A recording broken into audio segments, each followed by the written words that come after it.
and welcome once again to Solving the World's Problems. Tonight, the problem we're facing is what happens when an old enemy comes back, kills your best friend. You have to disobey every order in the book to save his life, and then go back in time to find some whales. That's what we're looking at tonight. We are looking at Star Trek IV, The Voyage Home, 1986.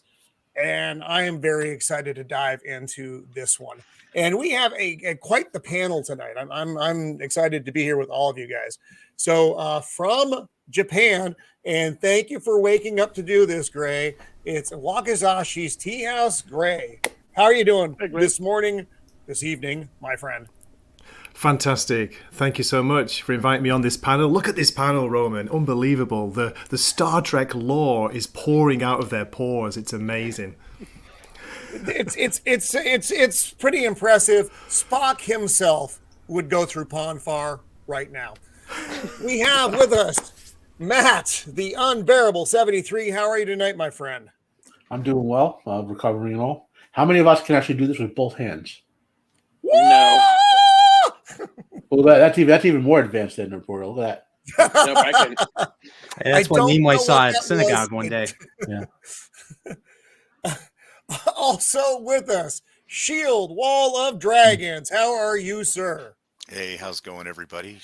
Thanks for inviting me on. Excited to be here.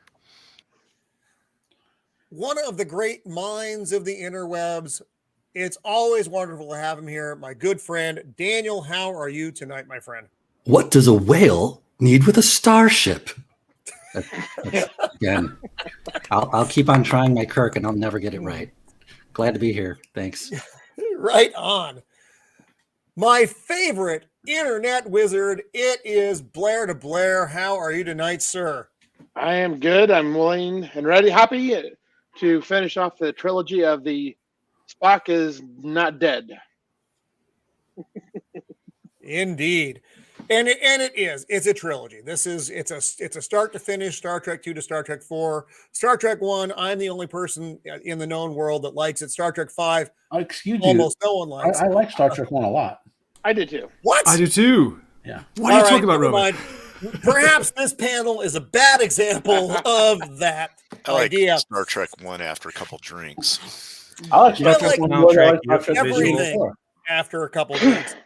And down at the bottom, hiding out, humpback Drumporial, or as I like to call him, my Nerdporeal. Roman, I like you very much, but I am not the hell your Nerdporeal.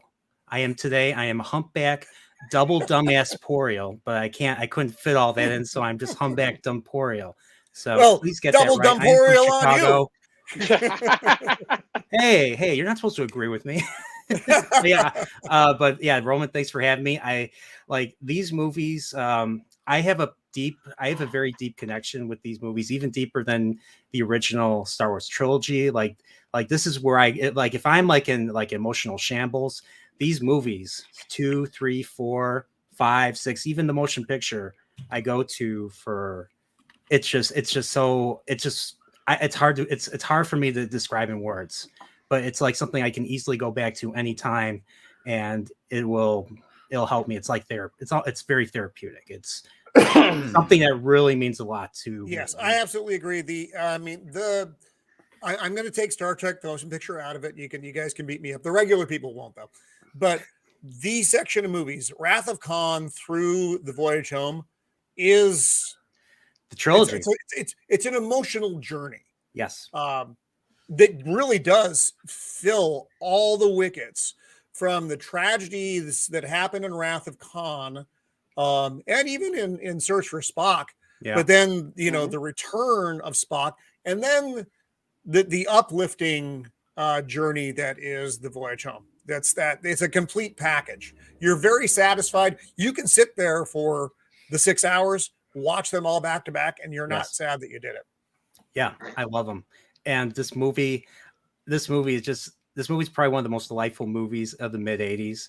Like every joke that they make I laugh. Like every time I rewatch it, it always makes me laugh. Like from the double dumbass on you to, where are we? Well, judging by the pollution content of the atmosphere, I assume we're in the we're in the latter half of the the latter 20th half century. of the 20th century. It's a shame these people got out of the 20th century alive.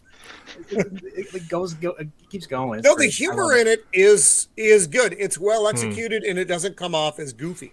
Yeah, and it doesn't.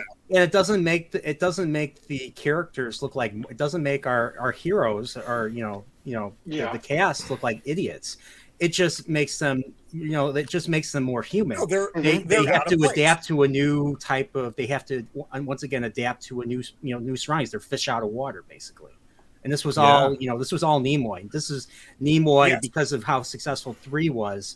Nimoy had a lot more independence with a lot more freedom with this movie. Of say in this movie just overall. Both he and Shatner did actually. And so Shatner Shatner wasn't going to come back. Shatner was originally not going to come back unless they paid him like $2.5 million, and he had to approve the script, and he had to direct the next. He had to direct the next movie. Samuel. That's how we got. So let's just cover a little bit of background for everybody out there who probably knows this stuff already, but it's Star Trek for the Voyage Home, 1986, directed by Leonard Nimoy. Story by Harve Bennett and Leonard Nimoy. Screenplay by a couple dudes you don't know, but also Nicholas Meyer, who you do know from Wrath of Khan. He did the and rewrite. Harve Bennett. Music by Leonard Roseman. And I do want to talk about the music for a second because it's very different than the previous 2 movies. And I think it's necessarily different though. It's got a lighter tone to it. It's almost, I would say bubbly, but it's almost bubbly. Yeah, I agree.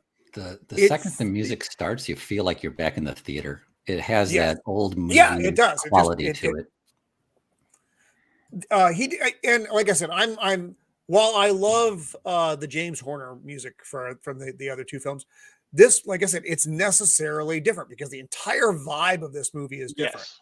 It doesn't have that emotional weight. Like this is a very uplifting. Yes. This is a much more uplifting movie. So you have that very, as you say, bubbly, opening theme, and then you have the other thing that's really stands out is when they're being chased in the hospital. When they're being chased, they're rescuing Chekhov and everything. That you could almost put the Benny Hill theme in there, and I'm glad they didn't, but you could almost do it. Yeah. You can find that on YouTube, by the way, a clip with that. With Benny Hill? Yeah. I'm not surprised. See, I don't know if it made it from the old YouTube to the new YouTube, but I'm not as original as I thought. There was that clip existed. Okay. But also, one of the reasons for the change of music, if you think about it, this was the only Star Trek film without an actual real enemy. Yeah.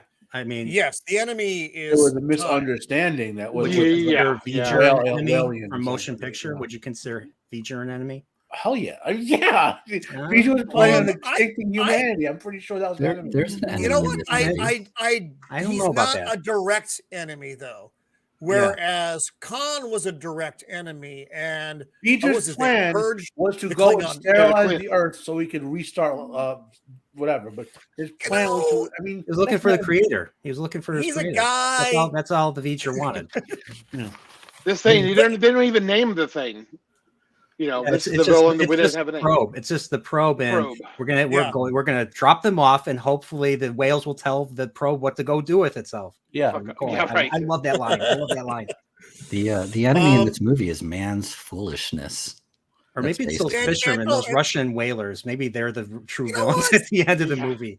When you see that shot of the bird of prey right above the whale boat, I know that is terrifying. It's I such love a that great shot too. That is a terrifying. Imagine if you were there. That is a terrifying thing to see. Great when shot. that harpoon hits it like pling. We'll get to all this. We'll get to it. I know. Sorry. Guys, I was disappointed they weren't Japanese whalers. Just have to say that. Oh. Sumimasen. And it was nice having Gray with us. So bye-bye. Thematically, it would have made more sense for them to be Japanese whalers. Well, it's the Pacific, but it is the North Basin, but whatever. They're Russians.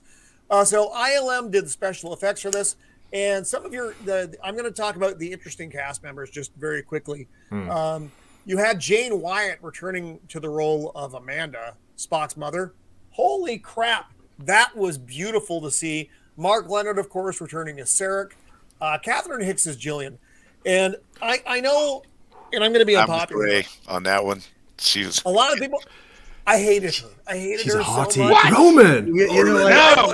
I Jillian wanted Taylor? to shove her in the tank with the whales and drown her. She was my least favorite character in this. She drove No. me nuts. Did you I know thought her that she was acting originally supposed to be bad. Eddie Murphy? She is. I would have. Oh no! Really? Yeah, I Eddie would Murphy. have That would've worked. Eddie He was Murphy. like a marine biology professor or something. You- And you- this was an earlier script, and Eddie Murphy read it, and he's like, "Shit, this sucks." And then he went and filmed The Golden Child instead. So they lost. Oh, Yeah, nice. that wanted to be in the Hey, the movie. Golden Child He was a wanted good to be in the movie. movie. He was a big Star Trek fan. no. Anyway, so I hate Jillian, and everybody hates me. because Yeah, of but that. she looks good in a wet sweater. I'll say She that. certainly Well, does, it's- Shieldwall. That's true. It's better than Eddie Murphy would have looked in a wet sweater. Robin Curtis came back as Lieutenant Savick for about a minute and a half. Mhm. She was not in the movie very long, and I was always curious. Why did she? Matt, you probably know because you know these things. Why did she not go with them? Why did they leave her ass on Vulcan? Well, okay, so now again, Star Trek continuity, especially back then, was very shaky. Like, basically, now it's like whatever is on the Paramount website is primary continuity, right? But Yeah. back then, there was comic books and novels involved, and some of them she was pregnant with Kirk's grandkid. I mean, Spock or grandkid, Kirk. What? Kirk, she had an affair with Kirk's son. Oh Oh. my god! Yeah. Yeah, That's I can actually remember not that now. out of character. In one of the comic series, they would Oh they were wow, together. that's I did that's not know in that, one actually. of the That's novels they were together, and she was pregnant.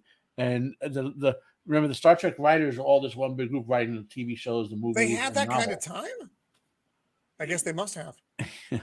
Well, I'm not saying it was the most accurate time period, but she was supposedly pregnant as a character Wow. with Kirk's grandkid, and that's why she didn't go That's back to Earth with him. So I weird. thought it was because she had sex with Spock for his Ponfar on the Genesis planet. No, that wasn't sex. That was just ritual, like, you know. They screwed. They screwed. Blair de Blair. And just like that, it got awkward. We haven't even touched the movie yet, folks. We've touched each other. So, John Shuck And as by the the way, Klingon there was a lost ambassador. opportunity. And not that I wanted them to make Savick come back and be a traitor. Are we doing it? Are we doing the thing? But there was a lost opportunity.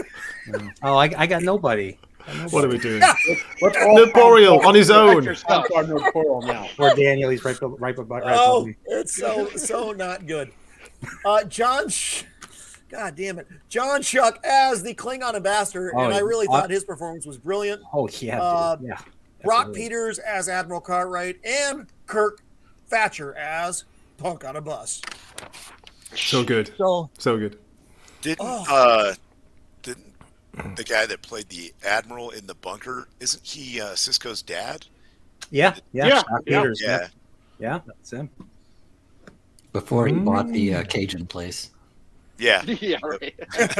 Yeah, I guess he I guess once he got arrested, spoiler alert, once he got arrested in Star Trek 6, maybe he got out, changed his name, became Joseph Cisco. Maybe he's secretly an Undercover. alien. He lived into the 24th century and he had Benjamin Cisco. Maybe that's why he's that important to the Bajoran people. True. Lord. Let me do a quick shout out to everybody out here who I'm Yes. hoping I'll try to get everyone, and I probably won't though. Sudoku 24, Prophet of the Dragon, my internet of the who? nemesis. Steve? I Oh know, no. Who's Steve? Never heard of Dempsey, him. Salty, Traveling C, Zax, Joseph Dredd, Shelby AC, Zax, who I may have said already, but I'm going to repeat myself because I'm very old.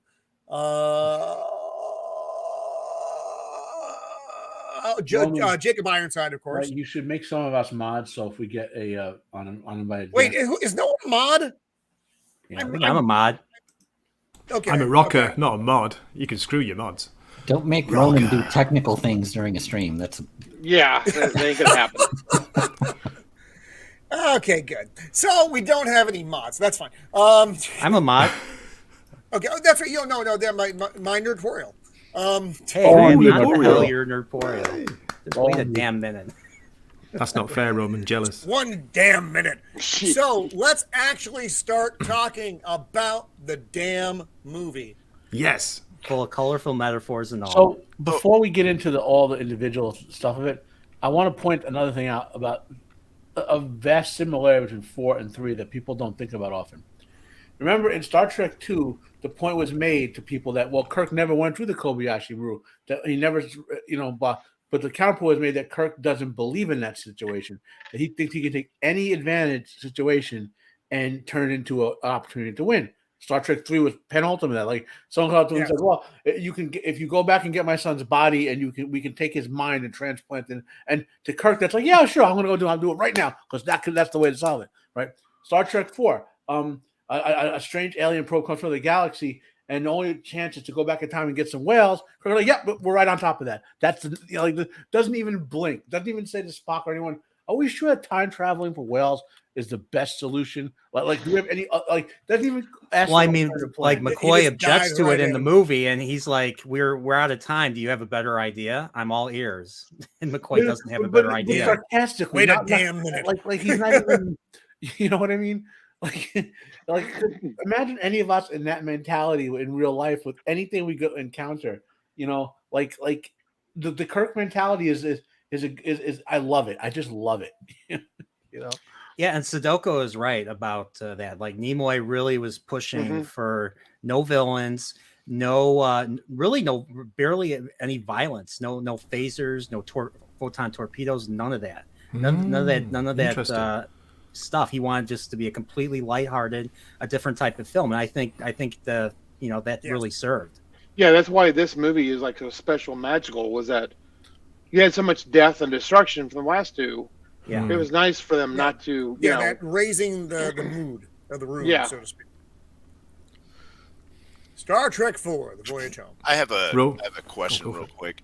It says that Major Barrett is in this. Yeah. I didn't see her at all. She doesn't have a speaking role. I mean, you hear her speak in the background. Both her and Grace Lee Whitney are in the movie. There's 2 shots of them back to back, like literally in the control center, right? Where where Sarek is with Admiral Cartwright. Yeah, when the shit blows out behind him. Yeah, Lincoln, you'll miss it. That kind of role. Really? No, it's small. There may be a still that I have of her in this, but yes, she is in this. Yeah, Rand was in the last one like that. She was in the space dock. Yeah, she's also in this one too. She's in the next shot after Major Barrett. Yeah, but originally they were supposed to have speaking roles, but then they kind of cut that. Yeah, the great dedication, Roman. What a fantastic dedication at the beginning of this film. Oh yeah. Not everyone was alive or was maybe too young when this happened. I was a baby when Challenger. This was the same year. When Challenger exploded, it was devastating to I think not just the country but many people around the world. They really felt this. Yeah, it was a big shock. And when this came up before the movie, it was a very, very nice dedication from this cast to this lost crew.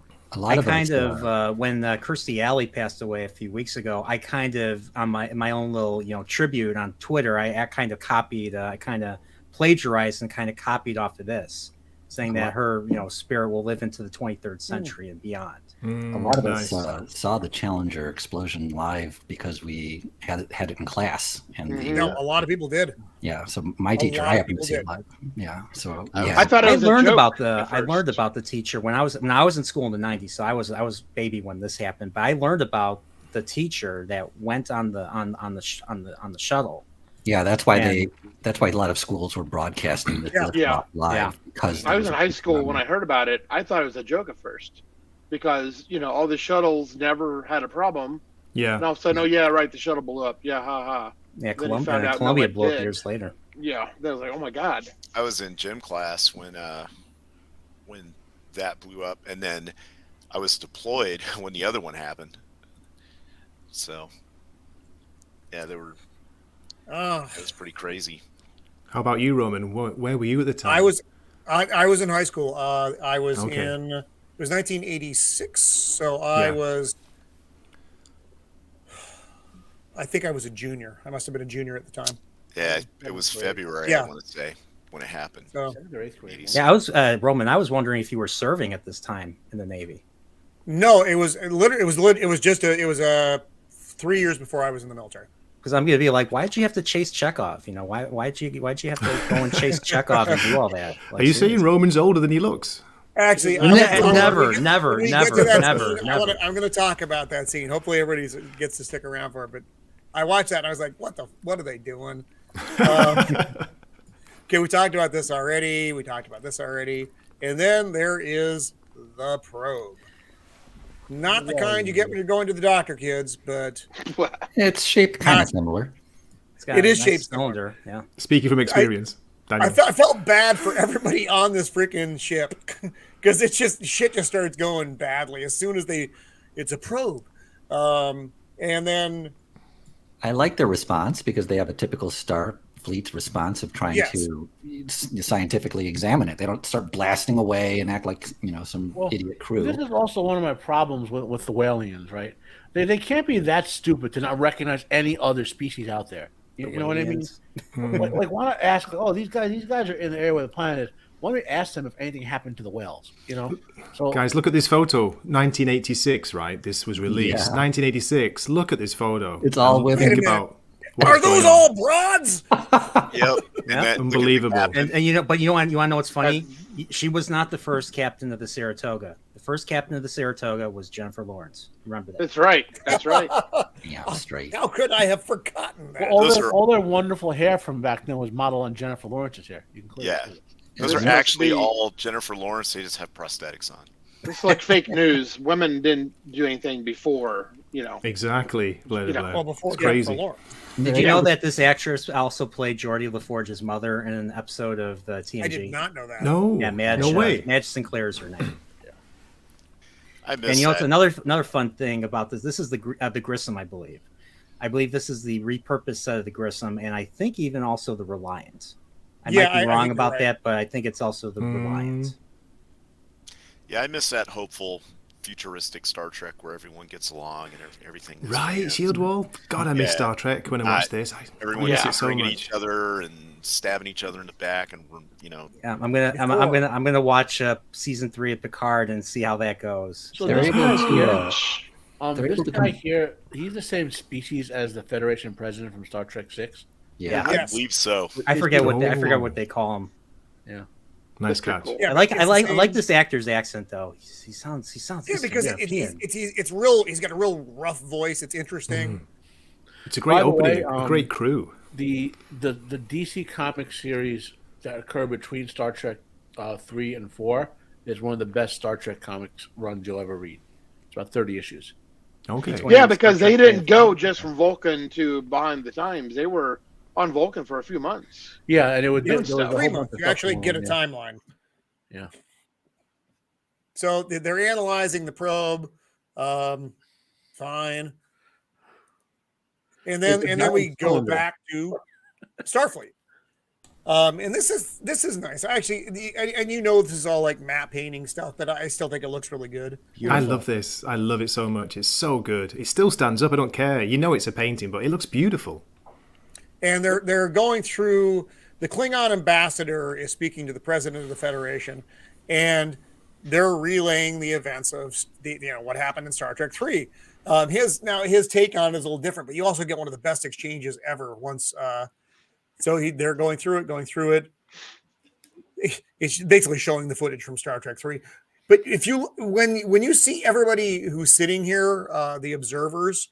There are so many different aliens that you actually see in this movie because they don't use aliens a lot in Star Trek. This is the one time you see the Federation Council. I think it's the one time you actually see them. This is one of the worst designed conference rooms in history. They have to all cram their necks hard. Everybody has to look at the giant. No one just has little. There's no rotational seats or anything. They all got. Those poor guys with the giant heads. They're like, and we don't know what the fuck they're saying. Yeah, they always did aliens in big wide shots in Star Trek. Enterprise blows up. Everybody's like, oh. Hey, look, there's an Andorian. Some cat guy. He was in the animated series, that species. They're the species that was invented by Jerry Pornell. He has novels about them. The Chris something. Which ones? The cats? I don't know the cat people from the animated series. They're called the Kazinti. Yeah, it's a whole separate novel series that they tied into Star Trek. Yeah, is she a Vulcan or Romulan? I don't remember the science fiction author's name offhand. Oh, she's a Vulcan. I think it's a Vulcan. Yeah, Romulans are not part of the Federation. This other emblem is that the Starfleet officers are wearing in the middle of their chest. That's something different. She's an admiral. He is not an admiral. Or if he is an admiral, I mean, no, he is. I can see the gold on it there now. But I don't know what that separate emblem is. Maybe it's because they're on the Federation Council. Nobody? I have no idea. You guys, why are you here? I rely on you for so Sorry, Roman. Sorry, Roman. I failed you. Is that Teen Wolf in the background? Better. I will take responsibility. That is not Teen Wolf in the background. There's a cat tweet. Now I'm going to want to researching that and finding out what the hell that that's is. Wrath of Khan footage. And this when he freezes up when the Klingon ambassador. Hold! Behold the quintessential devil in these matter, James T. Kirk, renegade and terrorist. This sounds familiar. Nice build up for the movies to come too. Sounds like Nicholas Meyer's writing that bit. Yeah, you think? And there he is. Shakespeare. John Schuck did. He just did such a good job. Actually, Harv Bennett wrote this portion of the movie. Did he? Because I know they broke it up where each one wrote separate. They didn't. It wasn't intermingling of it. It was everybody wrote separate shit. Yeah. Nicholas Meyer wrote the middle portion when they arrive in San Francisco, but like all the stuff in the future was done by Harv Bennett. Oh wow! Okay, nice one.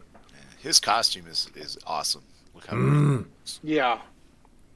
And he's talking about the Genesis device devised by Kirk's son, detonated by the Admiral himself.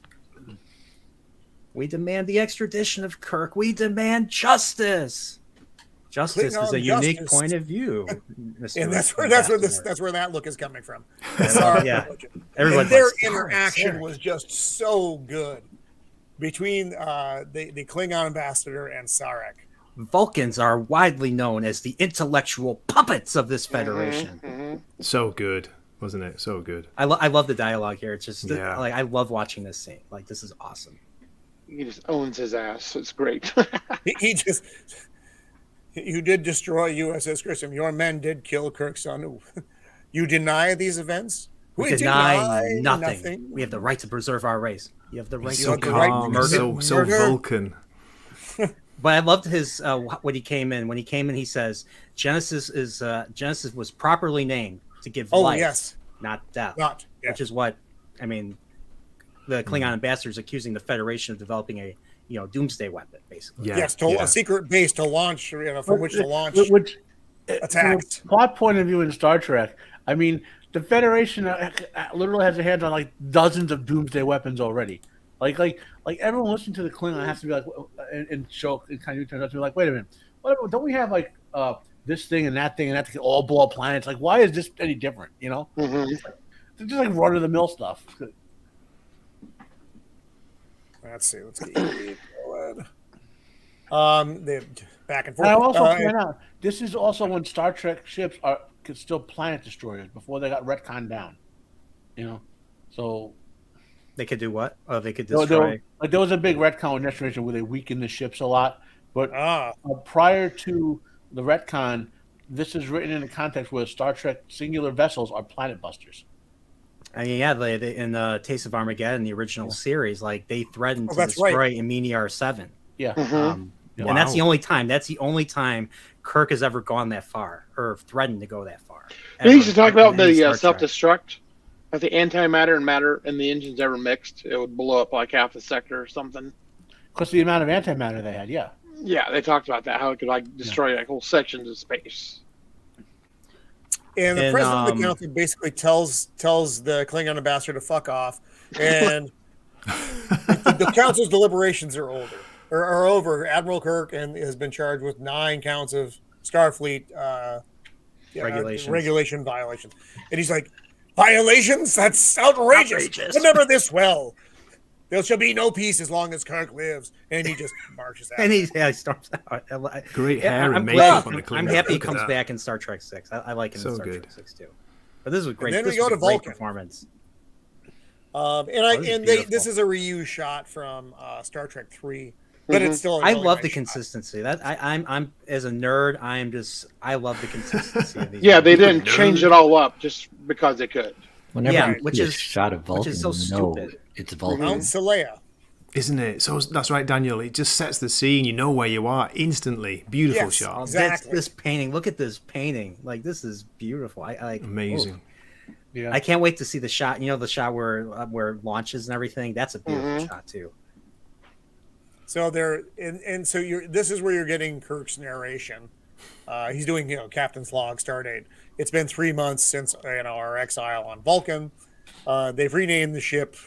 I think it was Dr. McCoy who came up with the name. HMS Bounty. And like those mutineers 500 years ago, we have a difficult choice to make.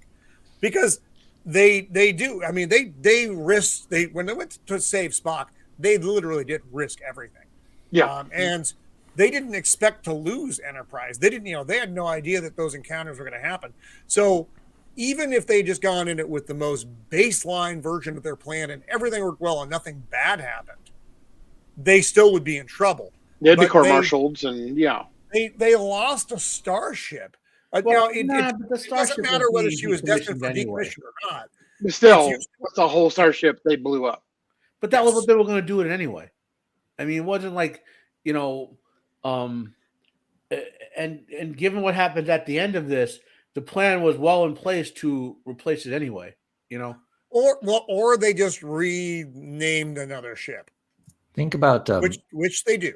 Roman, when you saw this, did you see this in the theater at the time? I did. Think about it back then, because now we have the movies proven, we know we enjoy it and everything. But back then, you're getting a Star Trek movie without an Enterprise where they're in a bird of prey. That is a huge change from the standard. And so you're making a real leap there. Like, Leonard Nimoy is making a real leap. I'm sure their producers screaming blatant murder about that. Exactly. No. Because Enterprise was basically a character. Yes. Yes. It was. And this is the first time the main character. Take that away, and you got just the crew as the focal point. It really the ship isn't there. It really focuses you in on the crew and their relationship with each other, because you've removed everything else. And that was that's what I liked about everything in this movie. That's what I really liked about 3 when I first saw the movies as a kid. I loved that just seeing that dynamic between them. That's what made me fall in love with the characters in the first place. 3 and 4. Yeah, this was my it's not my number one Star Trek movie, but this was the one I think I fell in love with as a kid, because 1986 is like that high mark in movies. Me too, Daniel. Yeah. The normies love this movie probably more than Wrath of Khan is my favorite. It's Wrath of Khan and then Spock and then and I'm gonna be honest, I waffle between Wales and Undiscovered Country. From a nostalgia perspective, I like Wales better because I saw it when I was younger. I like the Undiscovered Country technically better, but this one is the movie that I fell in love with as a kid. So this gives you a lot of the feels, as the kids like. This has got broader appeal, hasn't it? I think it appealed, as you said, to a lot of normies, and it's. I didn't really know Star Trek that well before I saw this, so that's why I fell in love with it with this movie, and then later on, I've discovered the rest of them. Right.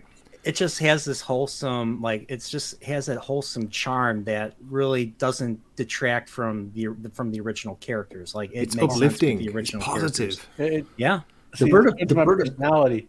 I like the movie, but it's the one I like the least of the original 6. It's another thing. The Bird of Prey was always an enemy ship. The Bird of Prey is a scary ship. That's scary as hell. Yes. It's their cute ship that they're flying around in. You're trying to learn how to do it too. Like I said, that shot of the Bird of Prey in front of that whaling boat. Oh my deadly. gosh, it is stunning. It is scary.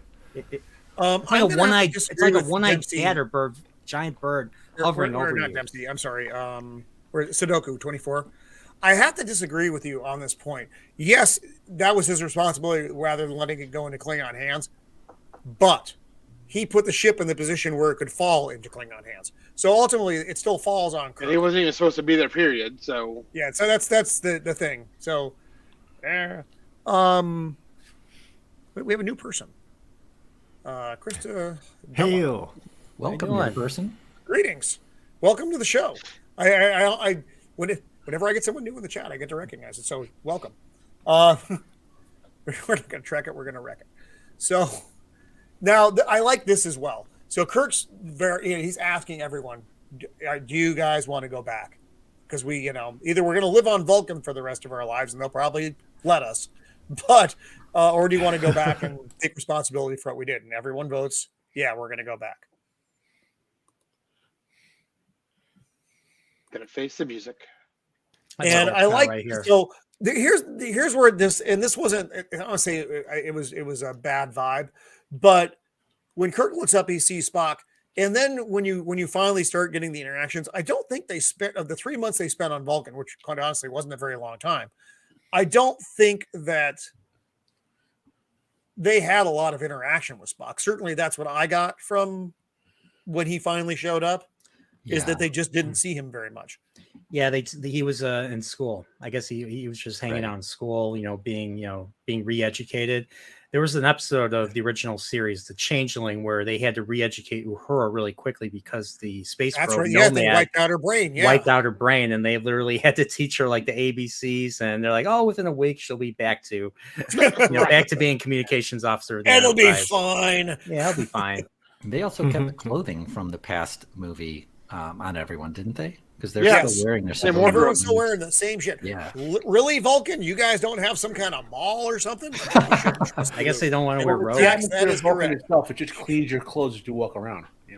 I love this shot right here. It just feels like you're literally in another world right here. The artwork, the framing, the wall, the lighting. It's beautiful. That whole Tibetan monk thing that they do with Vulcans. Yeah, it's great. I think the lighting really is what makes the scene. I like how he's doing like math and reading and blah blah blah. Then it asks him how you feel, and then how do you feel? So good. Plana Hall, a matron of Vulcan philosophy, and he's going through all the things. Correct. Now, what's the electron configuration of gadminium, which doesn't exist? Matt and Unpack, you guys know Spock is more intelligent than the average Vulcan. He's basically a genius for a Vulcan, correct? He's not like just average Vulcan. Yeah, he shunned the Vulcan the Vulcan Science Academy. It's his human blood. You can get fucked. Yeah. This is nice because he is a genius. I wish. He's not the dyslexic man baby they made him out to be in those other shows. We don't talk about that. We don't say we don't talk about that. Vulcans have programmable brains like computers, so it's off the scale of human intelligence. How do you feel? How do you feel? I don't understand. How do you feel? Do not understand. I do not understand the question. Yeah, so good. And then we got the one scene with Jane. Well, she's in two scenes, but this is the one speaking scene she's in. Yes, this is a great scene. And just seeing her come on screen again, and you knew immediately who it was. It wasn't like, who's this lady talking to Spock? Yeah. It's like great that's presence. Mom. Oh my god! Yeah, and she looks so good too. She looks so good. She looks almost like she did in the original series, and same kind of costume, hairstyle, all that. You know what this scene is kind of reminiscent of? Galadriel. Because she's coming in as his mother. Galadriel, right? Not Guy-Ladriel. No, not Guy-Ladriel. She's not squatting on the ground with her legs wide open. She's this wise figure. She's his mother. And she's there to nurture him and help him. And so she's imparting like true motherhood to him in this very small, short scene. Yes, powerful scene. It's a great scene. Well, see, you're half human, Spock. Computer knows that. Spock martial arts instead of talking to him. So. Yeah, exactly. This was a modern scene. How do you feel? Ready for your Vulcan kung fu lessons? Man, she does. She's beautiful for this part. It's perfect. The costumes in this were also very good. Despite the fact that they use their same costumes, but the Klingon ambassador, Sarek, the president of the council, everybody had a really good look. They just did it. They kind of threw everything at this movie, and it all worked so well. Which is why they had $7 left for Star Trek V, apparently. Yeah, right. I just looked it up. She died in 2006, and she was 96 years old. Damn. Wow. Yeah, she was That's like a good 75. run. She was 75 when she did this movie, I believe. Yeah. And I see a picture of her when she was like in the 1930s. She's one of the actresses who just was timeless. Like obviously got older, but she looked, you know. Do you guys know how old Nimoy was? Leonard Nimoy. He was like 55. He was born in 31. In his 50s. Yeah. He was literally born a week from Shatner. Him and Shatner were they're right. Yeah. In 31. March. I know these things. Wow. Yeah. And now we're back with the poor Saratoga. I love this wireframe. I love this wireframe look of the 80s. It's nice, right? Me too. Yeah. Me too, man. It really says everything you need to know without being overly graphic. We've detected a perfect sphere and a perfect cylinder floating in space. That's what that tells me. And they're getting zapped. That looks so wrong. It looks like a navigator ship from Dune. Well, a gold ship. Yeah, that's just a ball. Nice catch. I like it because it's out of left field. It's just Captain. There's a giant volleyball that is lit up and approaching us. I don't know what it means. And then did you guys get Rendezvous with Rama vibes from it? Have you guys read that Arthur C. Clarke story where it's basically that kind of thing they find in space? The giant ship. They don't know what it is. Just some abandoned thing. Yeah. Cool. Sorry, Roman. No. It's a free for all. It's fine. So their ship basically goes all fucko. That's actually a Navy term, right, Roman? That's the technical term. That is what we said. So how's the aircraft? It's fucko, Master Chief. God damn it! Look at the look on this dude's face. He's like, that's what he's thinking right now. It's a fucko. Yeah. What difference the red light makes? Here. This shot. Right, this shot right here. That they reused the Reliant model from Wrath of Khan. I was trying to see if I could see if it was still called the Reliant. Like I tried to take a closer look. I couldn't tell. I can't tell what the number is. I don't remember what the number is for the Reliant. Matt, do you know? Really cool. I don't offhand, but I'm going to go grab my 4K copy on the side and see if I can see what that looks like now. So that was the most used ship design Star Trek ever. It was, yeah. What is that class ship called? Miranda. Miranda class. Well, there was a Reliant. There was both. There was a Miranda class and a Reliant class. Really? One was the successor and similar but not same. Of it, yeah. I think the Reliant was a Miranda class, and then there was a successor Reliant class after that. Even Next Generation, they still have that type of ship running around. Yes, they did. Oh yeah, they did. They reused a lot of stuff in TNG. Reliant was 1864. Thank you, Sudoku 24. Yeah. Look at that. It looks like 87. Yeah. Okay. Good. But this was a really well done scene, and actually, I like all the scenes with the probe where it comes by and the ships just go lights off. Yeah, I'm done. They've lost all helm control. They lose everything but emergency power, essentially. And now back with Admiral Cartwright. Remember Star Trek 6, Admiral Cartwright, talking to the poor Arrest yourself. See, actually, I'd kind of like to do Star Trek 6 because they're. We'll talk about it later. We'll talk about it. We'll get to that. Now, you know what he's saying to the president? Everything's gone fucko. They need to figure out how to respond to the probe. That's the big issue, and they don't know how to do that. Right. So all the weather systems are going bad on the planet, and the president, it's like the storm clouds are covering the entire planet. The planet's in a giant electrical storm almost. Random dude. That guy was a tennis player. This guy was a tennis player. Was he? Okay, because the performance was a little bit weird. They're trying to make a makeshift solar sail, in hopes that it'll keep them alive. But he just seems real fucking sad. Like it's like he's just given up. He's like, Chief engineer is trying to make a solar sail. I think we're fucked. I thought it was M. Night Shyamalan after a few extra inserting himself once again into one of his movies. But yet, look how diverse this is. Remember, Yeah. These are all supposed to be white people. Oh, Jesus. So white people only existed back then. You know. Right? Again, Blair de Blair. Captain Shyamalan, he's just out there. Yeah. All you can say is thank you, J Law, for making everyone able to have these roles. All of it, right? Yeah. Thank you. So back to the Bird of Prey, and they're getting ready to book. They're discussing, what systems are operational, everything. And I like what Chekhov says here, because Kirk's like, that's an awful lot you got done. And Chekhov's like, Captain, we are in an enemy vessel. I do not wish to be shot down on the way to our own solar system. Because, I do have a problem. Okay? And I'm gonna talk about my problem briefly, and you guys can yell at me or not. Uh-oh. The cloaking system on the Bird of Prey got an awful lot fucking better in this movie than it was in the previous film. It's not just a wurvy outline that you can see through in space. Yeah. It is fully fucking invisible. Okay, yeah. So I watched 4K. I have to play with it to see if I can see the name, but they did change the registration number. So if they changed that, I'm presuming they changed the name too. So. My biggest problem with this movie is the fact that they just let him fly around in this Bird of Prey.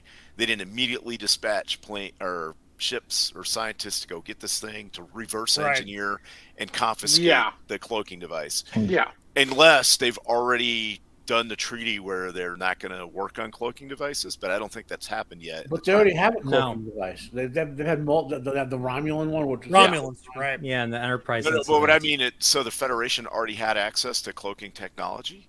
Yeah. Oh yeah. Oh really? I didn't know that. What was the name of that episode? The Enterprise. It's called the Enterprise Incident. That was the one where Kirk pretended he was nuts, and Spock was doing his finger thing with the Romulan commander, the female Romulan commander.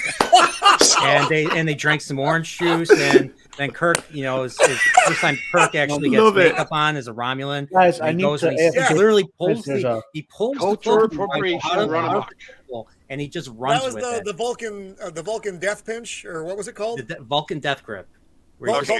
He just grabs his face. It was fake. It was all fake. It was great. It was hilarious. So they've already got the treaty in place then, to where they're. I don't know. You're talking about the one from the Pegasus, right? From later. I don't know. Honestly, I don't know. I have to rewatch that episode. Yeah, like you said, they've been like stripping this thing down like the Russians did when they got hold of one of our planes in World War II. They took the entire thing apart, photographed everything, reverse engineered it, put it back together, and now they have their own I forgot the model of the plane they had, but yeah, it was never explained why that never happened. So I guess you just have to do headcanon on it. But I get why, because otherwise then they couldn't fly around in the ship and do all kinds of and land. It works because the plot tells it to work. Right, exactly. But so reality, put on some weight. He's talking about crystals. The food packs, the Klingon food packs. They were giving him a sour they were giving stomach. A sour stomach. Is that what? He's like Kirk's like, is that what it was? I love that. Kirk, they don't like eating bugs either. This was a weird scene. So Saavik waited 3 fucking months to tell Kirk about how his son died. Jesus. You guys didn't have any interaction? What have you been doing with your time? Well, this is for I'll forgive this for this because this is for the sake of the audience to see. But yeah. And then Spock comes aboard, and again, while I appreciate the robe thing, I get it. It's fine. They weren't able to procure a Startrek or a Starfleet uniform on Vulcan. He misplaced his uniform. That's exactly what he says. I know, but it's like, bro. they didn't retcon at this time. They didn't retcon, or I don't think replicators existed yet at this point. Oh, interesting comment from Sadako 24. He's working from home. He's on his PJs, and you guys were talking about, was it Saavik was meant to be pregnant in the original script, right? So you don't see the lower part of her body, you just see her shoulders, head and shoulders. Cool. No, but it's only, remember when they take off and they're on their way back, and it's only like an hour and 27 minutes to Earth. It takes less time to get from Vulcan to Earth than it does for me to go to Los Angeles. Do you have a warp drive in your car, Roman? No, I don't. But still, but they just couldn't. They couldn't get them stuff, or no one came to Vulcan. No, I know.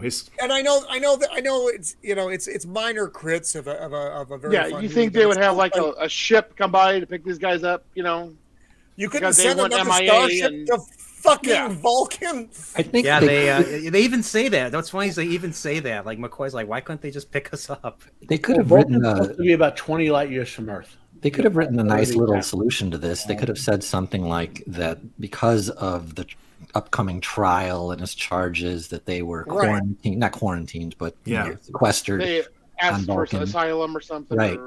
Something like that. Or they could have been, they could have held him like in a facility, like house arrest kind of. They could have also explained away the ship because they could have had something where the Klingons were like, we also want our ship back. So our master of memes, Jacob Ironside, has hurt my feelings once again.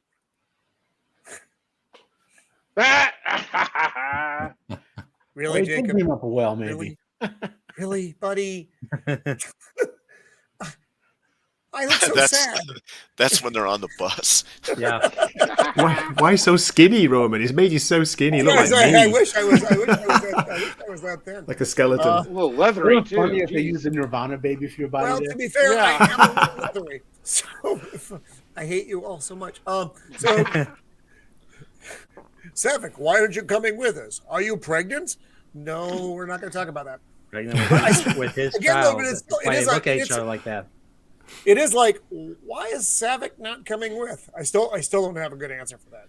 We know that there was some rewrite stuff, but it's like you're going back to Federation headquarters after this disastrous mission, except for you got Spock back, and you're not going to take one of the witnesses who was present at the full thing. Yeah, right, exactly. Guys, very briefly, can I just look closely at her ear. And then compare it to the latest Witcher, Blood Origin. Come on. That's how you do it here. Look at that. Great quality. Better than Rings of Power ears. Oh, yeah. Oh, dear God. Like apple, what happened to Kirstie Alley, though, guys? What happened with Kirstie Alley, Nerdporeal? Why didn't she come back? Money. Really? She wanted more money. Really? Short little role. She should have wanted more Star Trek. Yeah. Yes. Breaking big at the time too. Because she was in Cheers or whatever, right? Yeah. She was taking over the time. No, actually, she didn't. I don't think she joined Cheers until after Shelley Long left, which I think Shelley was Long in the late left. 80s. That was until the late 80s, I don't believe. Oh, right. She was in that movie Runaway with Gene Simmons and Tom Selleck. Right, with the robot. Was she? Yeah. That was a terrible movie. Not seen that Gene years. Simmons is a cuck. Gene Simmons, you are a cuck. I'm just telling you that to your face right now. That came out at the same time as the pass it Star around, Trek though, folks. 2 came out at the same time around that. So she was kind of getting big, so I can see her, trying to get more money out of it. But all right. She lost out. And here we're just having the quick interaction because, again, it seems like we haven't gotten very far in this thing. I'm sorry, guys. We're really hitting every fucking moment of this movie because it's that good a movie. It is. But Kirk is talking to Spock like they haven't seen each other though. He's talking about his uniform and something it's like call me Jim. Remember Jim? Don't you remember? Shut off. Oh God damn it! It's fine. Everything's fine. But yeah, Jim. You used to call me Jim, man. And, it would not be proper for me to call you Jim on the ship while you're in command, Admiral. He has his knowledge, but not his full memories back. So. Right. He's not working on all thrusters. That's what McCoy's concern is right here. McCoy was so funny here. Do you think this is a good idea? What? Him. Being back at his post like nothing happened. He'll come back to him. Yeah, it'll be fine. And then they go. Now, there was a little bit of redesign with this ship. Like the captain's chair used to be, it was up on like a platform above everybody else. Now it's more friendly. I assume that Scotty spent 3 months like reworking the ship to make it more efficient. Well, because they're still learning things as they're going along here. Although they're using the systems like Uhura, when you see her on that comm panel, she's bit bopping through it like she's been there all her life. Yeah, to quote McCoy, those engineers, they love to change things. She fluently understands Klingon, though. She's like a language savant, So that's true. This is one of the best shots. I love this shot. Yeah. Like, this is an amazing shot right here. That liftoff and the plane, the whole thing is just incredible. And then JJ went and blew the planet up. Yeah. Yeah. Fuck. Hateful and fucker. Amanda standing with an awkward looking Savick. Totally not knocked up. Nobody. There were like script concepts that the kid she was supposedly having, which was Kirk's grandkid, or that kid's descendant would come back in a future Star Trek somehow. Another nice shot, and then the probe is now in the Terran system. It's funny. They were good. I was reading earlier. They were going to throw out that model of the space dock. What? Oh my god! I love that space station with the mushroom. Yeah, I love it too. I like. Why would you do that? Why would you do that? Is it called Plantasia Fields? The name of the starbase? Planitia? No, it's Utopia not. That's it. Planitia. Yeah, no. Utopia Planitia. That's on Mars. That's by Mars. Yes, that's where they build the ship. That's where the 9/11 Picard season 1 terrorist attack, which went nowhere. Oh yeah. They just had to have that in there. Sound like a balloon. It's just my soul escaping my body when I hear Picard. So they're in the station, and the probe's approaching, and they're like, "Get everything the fuck out of here!" And then. I love that interior. I love that interior design of the space dock. It's so awesome. They reused that from the previous movie too. That's but everything looks functional. Right. Mm-hmm. Everything looks natural. I did wonder why. I don't know how fast the probe was going, but why they knew it was coming. Why all those ships weren't already out of there? Right. It's like that scene in Austin Powers where the steamroller's approaching the guy and he's standing there. Yeah, like when there's a hurricane coming, all the ships go out to sea. They don't sit and dock where they get beat up. I mean, it's a super minor detail, but I know that's why we're geeks. Yeah, exactly. Look at that kind of stuff. Hey, speak for yourself. I'm a nerd. This movie is the easiest one to pick apart of all the 6 originals because of stuff like that. Yeah, But then everything goes dark in the ship. It's like, okay, it's cool. All the power goes. I wouldn't want to be stuck in one of these freaking shuttles, though, for an unknown amount of time. Volleyball is approaching Earth, and now it's fucking shit up on Earth. All the weather systems go bad. You have the crazy quick cloud shots. They're fine. Now, I want to point out that with the damage this thing did to the Earth, probably 1 billion people died. I was about to say the same thing, Matt. Even though this is supposed to be a lighthearted movie. Yeah. Oh my god. Lots of people died. Death count was unreal. Oh no. Everybody in Japan dies, Gray. Sorry. Oh my god. Sorry. Yeah, you guys probably didn't make it. Yeah. It's an island nation. Australia's probably wiped out.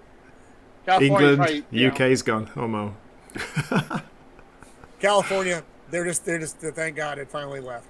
So the bird of prey is approaching the system now, though, and she's getting overlapping distress signals. Just it's a hot mess going on. She's going to try to break it up, figure out what the hell's going on. They have their little discussion, and I don't know why McCoy is deciding to approach him like now about wanting to talk about you literally have gone where no man has gone before. And Spock's like, I can't talk about this we can't talk about it with the similar point of reference. And McCoy's like, I have to die before you can talk about death. DeForest Kelley does such a great job in this movie as a supporting actor and character. He delivers all kinds of expository lines as well, but he always does it with such panache. He's fully invested in McCoy as a character. You don't get that kind of portrayal anymore. That real investment from actors who are not the main character. Everyone wants to be the damn main character. Yeah, he is just. I mean, he was struggling. He was in a lot of B, C movies in the 70s, so he would consider himself grateful for he considers himself grateful for being able to be this role and be able to work again. And he was actually very knowledgeable of his character and of the original series. Like, he's the one that brought up during Wrath of Khan that Chekhov never met Khan, so like he knew these things. Like he cared about these things. So he was the Henry Cavill of his day. Yeah, pretty much. And like I said, like, I don't like the way they have portrayed McCoy in the J.J. Abrams films. Like, they portrayed him more cowardly. Now, I like Carl Urban, his portrayal of McCoy, but he's more cowardly than McCoy, because McCoy is the complete opposite of cowardly. Yeah. This is a great performance. Most of the actors they picked for the JJ Trek movies were fine. I think their script would let them down badly. Yeah, I would agree with that. Yeah. I just don't. I with the Abrams films, I just don't think they needed to exist. I agree. Oh, they don't need a reboot like they did at all. No. It needed to be a continuation of like a whole. Yeah, a continuation, not a reboot. I agree. But, or just do a clean reboot. You know what I mean? None of the time travel garbage, alternate universe. I know why they did it for legal reasons, but just go with another crew and have them go on their own journey. Do what TNG did. Have it far removed from everything else. Yeah, they made it a parallel timeline because they knew it sucked. Well, no, they had to do it that way because of the way the rights worked out. Yeah, and then because of the whole them blowing up Vulcan, they were trying to make Star Wars. They were trying to make Star Wars right there. Instead of a Death Star, you had this big giant drill, because that's what Star Trek does. They have these big giant drills that destroy planets, and they throw this little red matter and stream on its own. We could go down that rabbit hole of how. Sorry, I'm just the bad guys in a ship full of water and like rocks and stuff. Like, what the hell? Well, even that's logically inconsistent. Why, if red matter works the way you say it does, why would you even bother drilling into the planet to do that? Show us on the doll where JJ chunk on the planet. Right in the butthole. Yes. It's lazy writing. It's lazy, and it's easy to reuse existing characters rather than creating new original. Right. Yeah, I don't know if anyone ever read Ender's War, but the red matter works like the Doctor device does. You know, if you know what I'm referencing from Ender's War. So it's the JJ movie just stolen shit left and right. Oh yeah. Well, that's what Abrams does, though. He's a leech. He's a creative leech. God, yeah. He sucks off all the good ideas of other people, and then he Rune Transformers morphs them into something else that everyone hates. Which is he didn't get Star Trek. He wanted to make his own Star Wars, didn't he? But he wanted to make Star Trek Star Wars, and that's why he completely fucked. Then he got Star Wars too, and fucked that up. Well, I will ironic JJ there, but he didn't. His plans for episodes 8 and 9 were thrown out by Kathleen Kennedy. Yeah, you know, that's another one. So everything on Earth's going fucko, as we discussed earlier. I love it. This dude's weird head. That's great. And you know who that is? Do you know who that is? Good use of aliens in this one, though. You got a lot more aliens. You know who this is? That's the guy from The Hills Have Eyes. That's him. Okay. Oh, is it? Yeah. That's him. Oh my god, I didn't know that. I didn't know it either until I was doing a little research today. That's him. Yep. He makes a great freaking alien. He's been a lot. That's because he looks like an alien. Yeah. Like he's one of those actors you'll see in a lot of science fiction, horror, and fantasy stuff, and you don't even realize it's him. Until, like you know what I mean? You gotta play to your strengths. You gotta play to your strengths. We keep talking about it, but look at again the makeup there. It's so convincing. It's so well done. Does anybody know what alien he is? Sadako 24. Do you know what alien he is? Alien this is?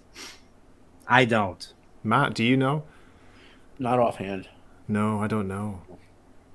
Like one of those one-offs you never see again. And his voice is robotic. He doesn't have a normal sounding voice. What I might remember about some of these guys really is what they call beta canon, because I read a lot of the novels, so it doesn't really apply to the movies, you know? Because in the 80s, I read probably like 200 Star Trek novels. Comic books. Wow. Yeah. Well, they were fast reads. I mean, they weren't like, you know, trying to read, you know, kind of Stephen R. Donaldson where it takes forever to read the book. They were fast reads, you know? Yeah, they're like dime store novels. Yeah. Like 300 pages or something like that. Yeah. So there she is. There's Majel Barrett. Majel Barrett. Roddenberry. Yep. in a very brief role. Is that actually the same character, or is she just given a role? Yeah, Commander. Her name, Commander Christine Chapel. Yep. Wow. No way. She's talking about how the energy stuff's going to affect the medical areas on Earth. Oh, that's right. Yes. It's like a, and there is that just that's, the energy. I don't think that. No, that's not her. Kill half a billion. It's not her. Okay. Yeah, there's a shot of her. Maybe do you have the shot of her, Roman, of Grace Lee Whitney? I'll find it. I don't know if I don't know if I do. I got like 400 freaking shots in this, so that was a long day. And so Sarek's basically giving the president advice because everything's going to all to hell. He's like, why don't you issue a planetary distress signal? And the president tells him, you picked a bad day to quit smoking, Sarek. Yeah. You picked a bad day to visit Earth. It's funny is I think that's what Mark Leonard actually died of in the 90s. I think he died of lung cancer. I think so, yeah. Oh. And now back with our crew as they're approaching the system. Getting closer, they're getting more and more, what the fuck? And then, and then this is the planetary distress. And basically he's saying, do not approach Earth. The planet is having a cataclysm from this freaking alien probe. We don't know what it wants. Save yourself, save yourselves. Don't come to Earth. Nichelle Nichols still looking great in this. She did. And I don't, in Star Trek 6, they got all weird with her, and I didn't appreciate that. Or no, I'm sorry, that was Star Trek 5. Yeah, she did the fan dance. She did right? a nude dance. I remember that in the Uncool, theater. man. Uncool. When I saw that in the theater, I was horrified as a child. Was that Shatner or was that her idea, do you think, Nerdporeal, on that? I think it was her idea. Her idea. Right. I think I read that, yeah. Shatner basically went to all the Star Trek and said, what do you want for yourself in this movie? That's basically what he told them. Oh, okay. Oh, we have another person joining us here. Damn it, Roman! I'm a doctor, not a whale catcher. And welcome, Brandon, the anime guy. Why, yes. Why, hello, everybody. The whaling expedition, and so, Brandon, we're still approaching Earth. Do not approach Earth under any condition. Do not approach Earth. So, our crew is. Oh, damn it, McCoy! I don't know if they've isolated the sound yet. I think maybe that's what she's doing here. Can we hear the sounds of the probe? And she's trying to isolate it, and then Spock's like, or they're saying because it's getting directed at the oceans. Can you balance for density? Yeah, she does it at all the panel. stuff. Pretty sure. Spock with the idea, wasn't it? Yeah, nice one. Yeah, great idea. It's his idea, I need to go figure. I need to go check. I need to check a hypothesis or something, or test a hypothesis. Yeah. I don't remember what McCoy is saying here, but he looks like he's having a fun time saying it. Damn it, Spock! I'm glad your brain is out of my head. Literally anything. And they're listening to the noises. Yes. And then Spock takes off to go test his hypothesis. And it's a fucking whale. They don't exist anymore. Now we have a problem. Now, the Klingon ship wouldn't have information on whales, but maybe Scotty downloaded a bunch of stuff. Yeah, they said they were able to access the Federation database. Okay. That was when they were telling you all the things that were working on the ship. Except for those replicator packs or the Klingon food, the food stuffs. They were giving him a sour stomach. Yeah. So you're on mute. I'm kind of curious what that was. It's like an MRE. What's up? Go back. Hey, I got something quickly to share. I got the image up of that. This is Grace Lee Whitney right here. Right here. That's her. Oh, okay. Wow. Who is it? Grace Lee Whitney. Her hair's so different. Yeoman Rand. She always used to have bangs and stuff. Why is she wearing that uniform? I have no idea. I always had such a crush on. No, you know, because she was in Starfleet operations there on Earth, so yeah, they probably had a little different uniform for them. that's an enlisted uniform. Yeah, it's an enlisted uniform. That's the enlisted uniform in the film. Well, yeah, she was Yeoman Rand. Yeah. No, but she was Commander Rand, I think. Wasn't she Commander in? She was like Lieutenant Rand in the motion picture. So maybe she went through some kind of enlisted commissioning program, but maybe she got busted. I don't know. She got demoted for hitting on the captain just a little too much. One more time with that. Oh, I was going to say the soup, but that was Chapel. Stop bringing me this fucking soup. Yeah, Plomeek. That is the Plomeek soup. It's basically so they're tomato talking soup. about the problem, and Spock's like, "Well, we could go get some whales." And I like how McCoy's like, "Oh, wait a minute, we're not going back in time, are we?" I like it before at the beginning. Kirk, he knows Kirk is like, "Yep, this is what we're going to do." It's not, I guess we're going to go back in time and get some fucking whales. Yeah. Now wait just a damn minute. Hey guys, give me 1 sec. Just talk amongst yourselves for a second. I don't think you can. So give me like 2 minutes. I have to pawn far. I like. Yeah, we don't have time travel, right, guys? Oh, pawn far. Okay. Wait just a damn minute, you. I liked McCoy's reaction because traveling back in time should be incredibly rare, and the risks should be ridiculous to the point where no one wants to actually try it. Well, remember what happened when he went back in the 30s? He lost his girlfriend? Well, they did. Yes. Star Trek did establish that there are future federations preventing them from spam time traveling. Right. Yeah, 29th century time ships. The 29th and the 30, whatever, I hated the temporal Cold War. That was stupid. That was stupid as hell. The concept that the future federations were preventing rampant time travel was a cool one. But remember DS9 when they went back for the Trouble episode? Yeah, the that was great. Federation right? actually talked about Kirk, like how many violations of the temporal policy. It was a menace. Yeah, and they were a play on Mulder and Scully from the X-Files. Was it Dulmer and Luxley? I think was the name of the agents, and that one they just reversed the syllables. I mean, think about this, right? There's a time loop here because the whales supposedly go extinct, right? Well, now we know why, because all the Federation have traveled back in time to get the whales. That's probably true. Because that had to happen, otherwise the stupid whale probe was going to come back and kill everyone. Yeah. And what's funny is that the whales are named after two comedians, George Burns and Gracie Allen. Yeah. And George Burns, I believe, was still alive at this point. I remember I was a kid, and they made a big deal about it. He turned 196, and then he passed away a few months later. Yeah, but yeah, that's how I first heard of this. I think he was still making movies at this point. Yeah, I think he was. Yeah, he might have been. George Burns, yeah, he was playing God. He played God in something.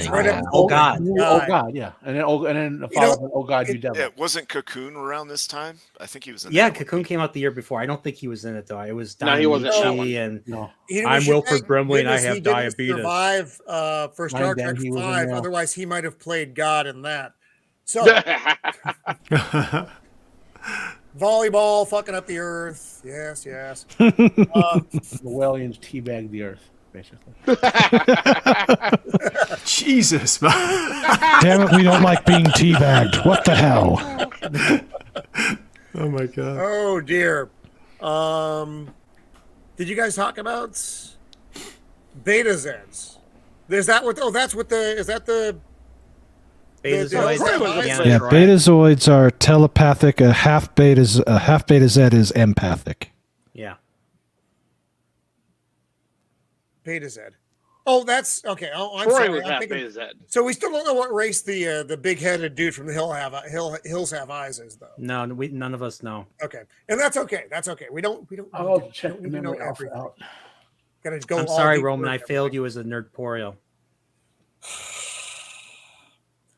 Well, I don't believe I have to send you off to the sea now. She's giving us where is Jennifer Lawrence will eat her look right now. Yeah, she's demanding medical supplies. I always love this. They're gonna brace the whole giant window with that thing. Yeah, Blair. I was like, what is that thing? What is it? What's he gonna do, really? It's supposed to be it's gonna blow them all back. It's a stupid fucking idea. Glass should be like about a foot glass if wind and rain can bust through it like that. Yeah, and that was my thing. Why does your command bunker have a window? Yeah. I have a better question. Why is it not made of transparent aluminum? Yeah, there you go. You know who would get a big kick out of this right now? I don't think he's in the chat right now. Steve, Prophet of the Dragon. He just loves bringing up whenever glass breaks and like every show now. It's a new thing with him. Like Peripheral. Yeah. Oh, nice capture, Roman. That was cool. No, Joseph, I don't want to go to Aurora Pente. It's 2 movies. That's 2 movies later, and an episode in season 2 of Enterprise. Okay, everything's still going fucko. There's some chick with some screwed up hair, and Kirk's like, "Can you convert this into something that can hold fucking whales?" Scotty's like, "Why?" He's like humpback. Gotta go find people? some humpbacks. Humpback. Yeah, I love that line.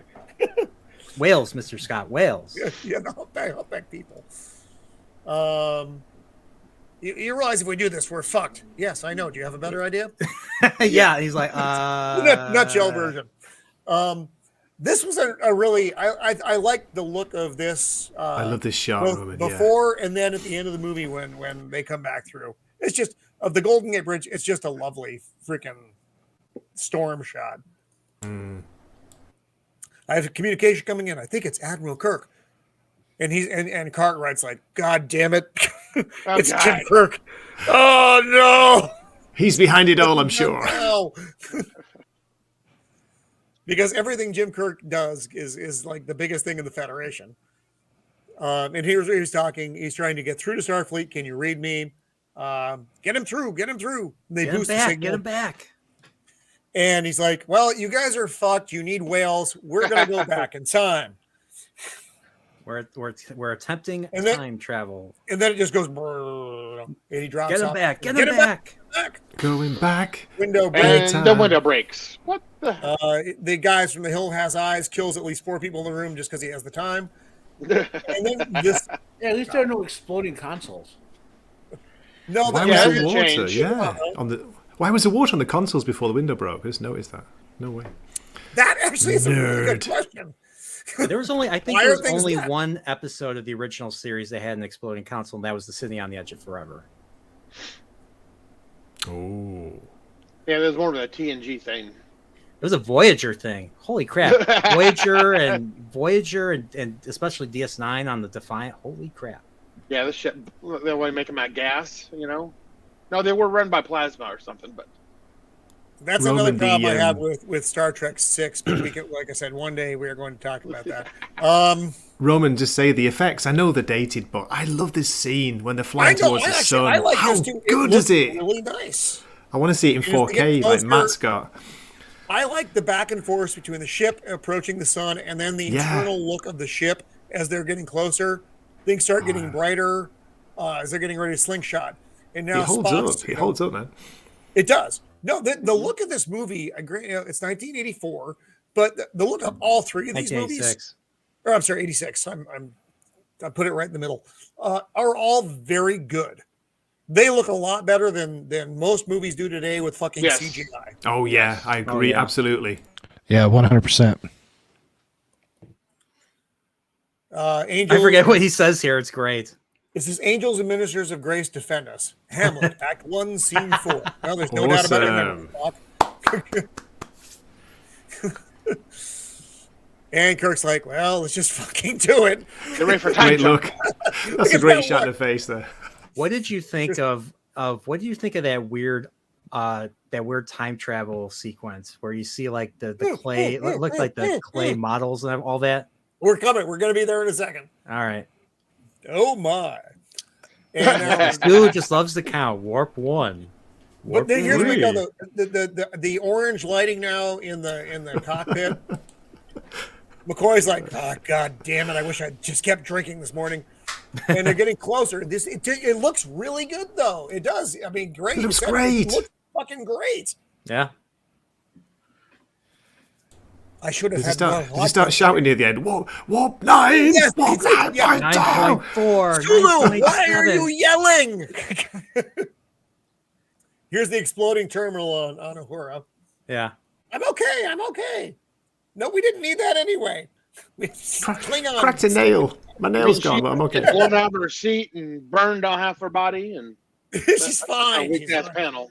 And then the Klingon ship just starts cracking from the pressure as they're approaching, crazy warp It's like warp 9.8 or something. You remember Battle of the Planets, the anime in the 60s, where the ship goes super fast and turns into Blair de Blair. That looks like that. Okay, so gotcha, man. After plowing through Memory Alpha for a while, I found out that Michael Berryman, the Hills of Lies actors, his species was an Arcanite. An Arcanite. Okay. Cool. Now we know what the role is called the Starfleet Display Officer. The character doesn't have a name. Oh, okay. That's why it took a while to plow through it and find it. Cool. Well, as we like to call him, the Hills Have Eyes officer. So now they're slingshotting around the sun so they can do time travel shit, and then everything gets fucking really weird. And this is actually one of my least favorite scenes in the movie. I think this is all like Nimoy's love for photography and weird art and everything. It just gets very artsy and bizarre. Very fucky. It felt like I was watching Dune. Yeah, like you see like a model of like a humanoid, like a humanoid mannequin just falls into water, and then you see plants. I forget what you call those plants that rise out of the water. What was all that? What was the point of all that? Twilight Zone, the movie weird intro. Whale thing in the background there. It's like it's just bizarre. And you're getting lines that get delivered in the. So I'm curious. Do you think these were all practical right here? Like, I was wondering if they were like proto. Or do you think it's early 3D effect? Yeah, proto CGI maybe. Yeah, like real early computer generated. Yeah, it's like fuck off. ILM showing what they can do. You know what I mean? Not this part. Well, these are obviously not this part. This is Uncle Hart, look what I can do with my new computer. I'll put it in the movie. Yeah, I'm like, what the hell is this supposed to be? You entering the Twilight Zone. It's just not good. And then we're in the water, and then you get the what's with these plants and the storm, and then what's the point of this? This shot seemed out of sequence. This was like, because they weren't even in the water yet. They were in orbit, weren't they? Semi-phallic to me. This may be some symbology that I'm not comfortable with. Okay, then they all come out of it. And what I do like is that they weren't just it wasn't just like a seamless thing for them. They're like, whoa. And they're coming out of it like they all got, knocked out. Why was that? Why no other time travel did ever occur? Like, why did that occur then? Because they're in that stupid Klingon death trap ship. It's the Klingon version of time travel. It's great. They're very atmospheric, very dark. So everybody's waking up and they're like, "Fuck! Did the braking thrusters fire? They did. Where are we? Yeah, we're Earth, but when?" And then Spock delivers his environmental line. By the pollution content in the atmosphere, I can say it's the latter half of the 20th century. I love that line. I love that line. Just make fun of Earth. Just keep making. I love how they just make fun of the 20th century. They make fun of making fun of us. We're making fun of ourselves, basically, and I love it. Well, this is the part where the show shifts from being a sci-fi movie to the comedy-ish show. And I will point out.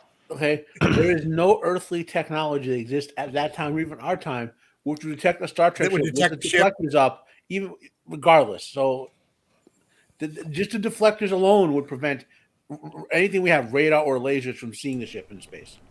Right. So they go. They engage what is now their super cloaking device. Cloaking device. Thank you. I lost it there for a second. I do appreciate the assist. Which makes the ship entirely invisible, not just mostly invisible like it is in the other things where it's wavy lines in space. Captain, I have whale song. And the whales are like, why the fuck are you listening to me, FBI?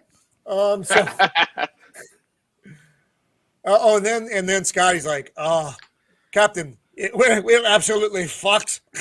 Because there's like, can't you recrystallize the dilithium?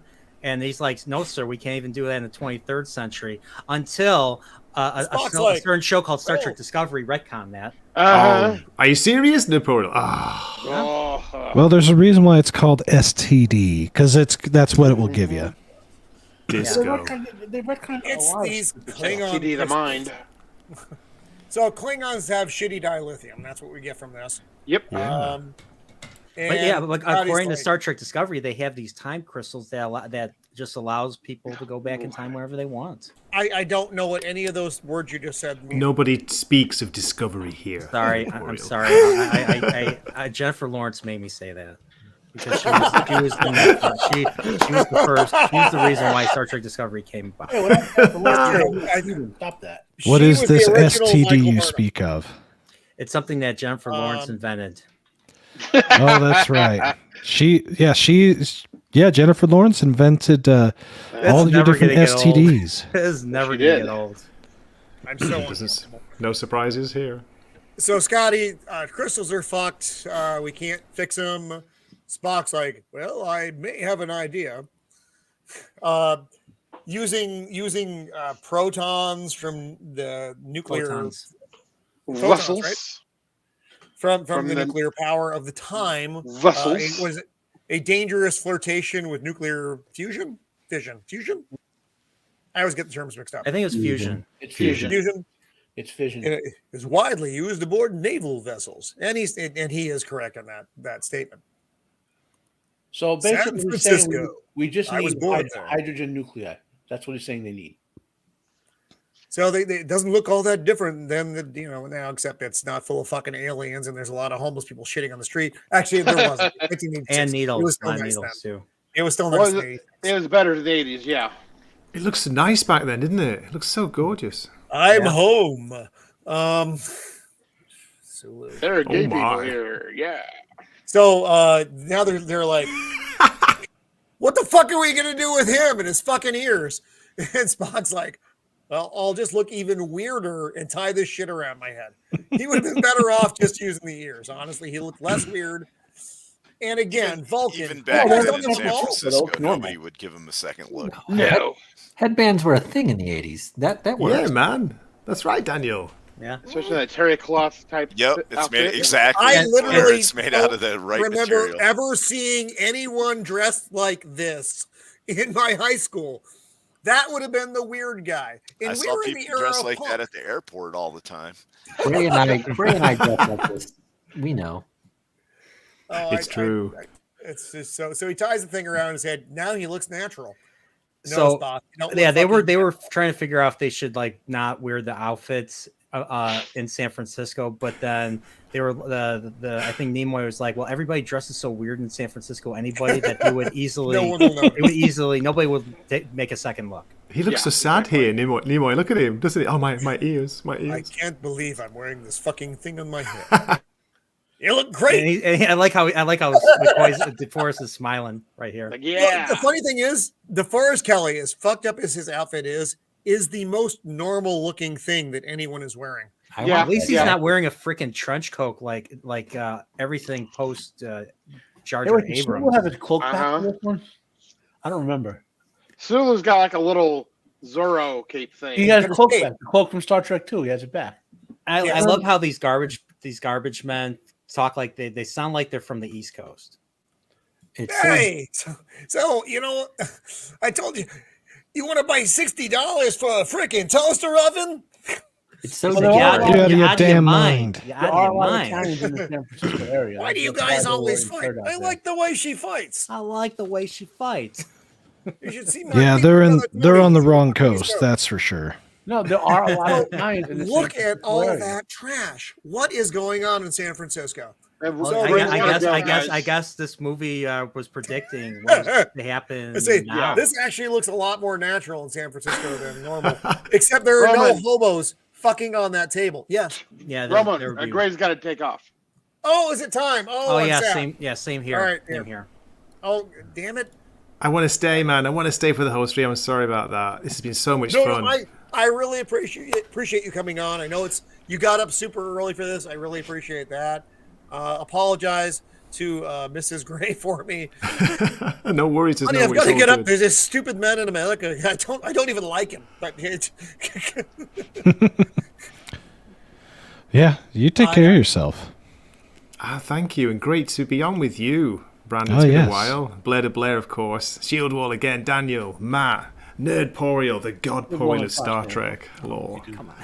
And Roman, thanks for inviting me, mate. I really appreciate it. So great. What do you have coming up? Go ahead. Horror here. Friday night, movie night. We're doing Time Bandits. Oh, I know you left a comment. Yeah, 11 p.m. Central, hopefully. But I know it's a busy night. People are busy. Talk about an evil toaster oven. Yeah, right. Concentrate set this thing to evil. Great movies. 80s, man. 80s for movies. They're gonna remake that too and fuck it all up. They are. No. Yeah, Salty was talking about that. Oh no. They'll all be like dwarf women or something, With light hammers. Jennifer Lawrence will play like some role in it. No, it's Phoebe from Friends. Look, guys, before I go, can I just quickly say, God, I miss Star Trek. Watching this, I had so much fun watching this last night. It's been a while, been a few years since I saw this movie. It's just brilliant, isn't it? The interaction, the characters, the writing, just the fun. Wow, so good. Especially seeing both Motion Picture and Wrath of Khan in the theater this year for the first time ever in my life. I'm just like, why can't we get more Star Trek like this? But then at the same time, I'm like, well, part of being an adult is you got to learn to let things go. Yeah. Well, cross your fingers. Now that there's one company and not three that have the rights, once JJ's deal is gone, maybe we'll get something. Yeah. Because Paramount seems like they want to make money, not make woke. So. See you, Gray. Live long and prosper, my brother. Goodbye, Gray. Have a good one, man. All right. Peace and long life. My Nerdporeal, you got to go too. Yeah, I like you very much, Roman, but I am not the hell your Nerdporeal. And I may have to come up with some other colorful metaphors after this, but I'm actually doing another stream at 9 p.m. You're so busy in a half an hour. So I'm watching. Well, you're gonna not envy this. I'm watching The Wheel of Time.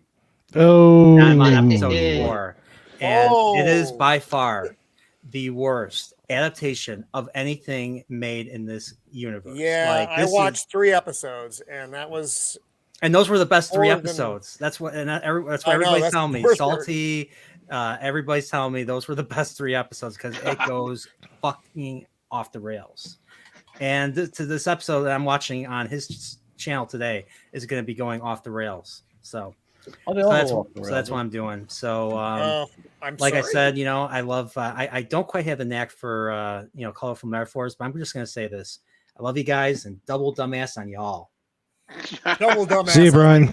Take care. Take care, man. So yeah. Well, here's something to point out that I just thought of.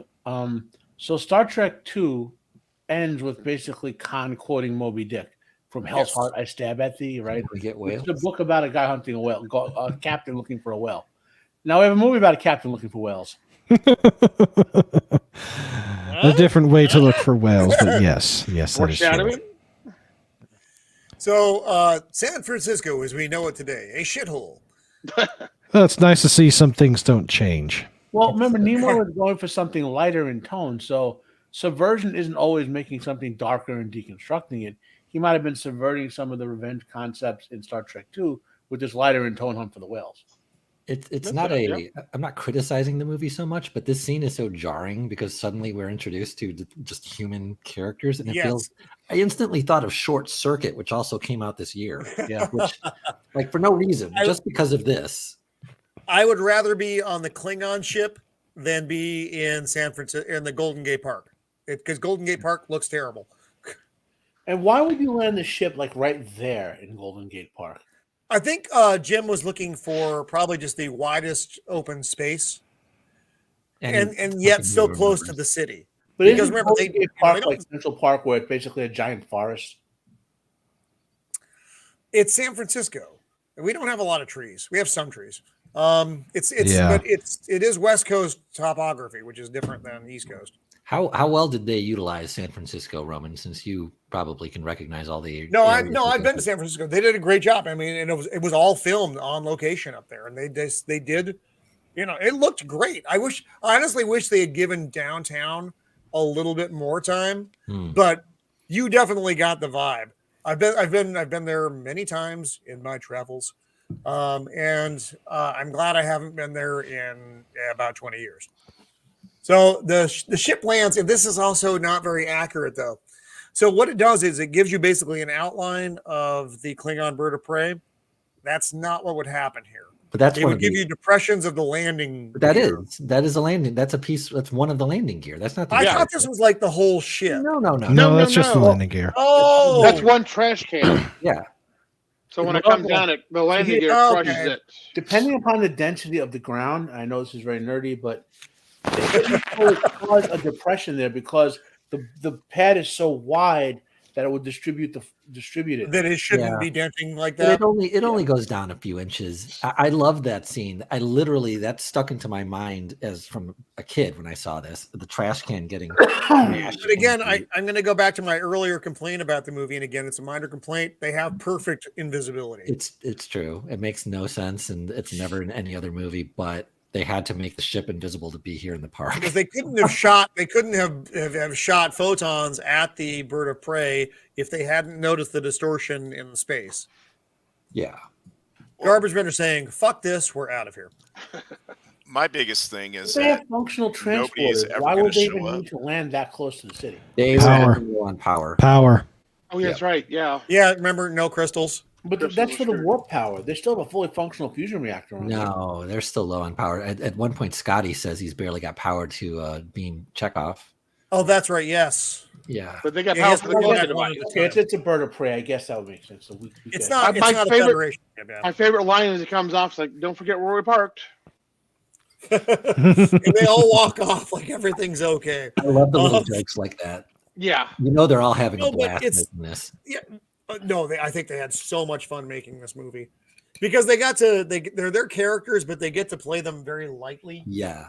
And just go with it. In the comedy or in the middle of the sandwich, they do. I think there was probably, and I don't know. I mean, you guys might know if they're, how much, if there was maybe even improv going on with some of this stuff, because it kind of feels like there is one scene. I read about it. It's a bit later when the hey Mags. When she's gonna be popping in. Cool. When they are on the sidewalk, I'll call it out, I guess, when we get there. But there is an improv moment with an extra. Oh yes, it actually wasn't an extra. It was just a person that just happened to walk through and just innocently answered. No, she's an extra. I had heard a lot of these scenes were just kind of done with San Francisco, and I don't know if that's true. It's just kind of like, okay, let's see how it goes. Like when they're talking to. It's just they just kind of threw them out there and let them do their thing. Brandon, that scene, that extra wasn't meant to be an extra. That was somebody who had their car towed and then decided to be an extra to get money to pay for their car being towed. So yeah, from what I remember being told about it and understanding is she just happened.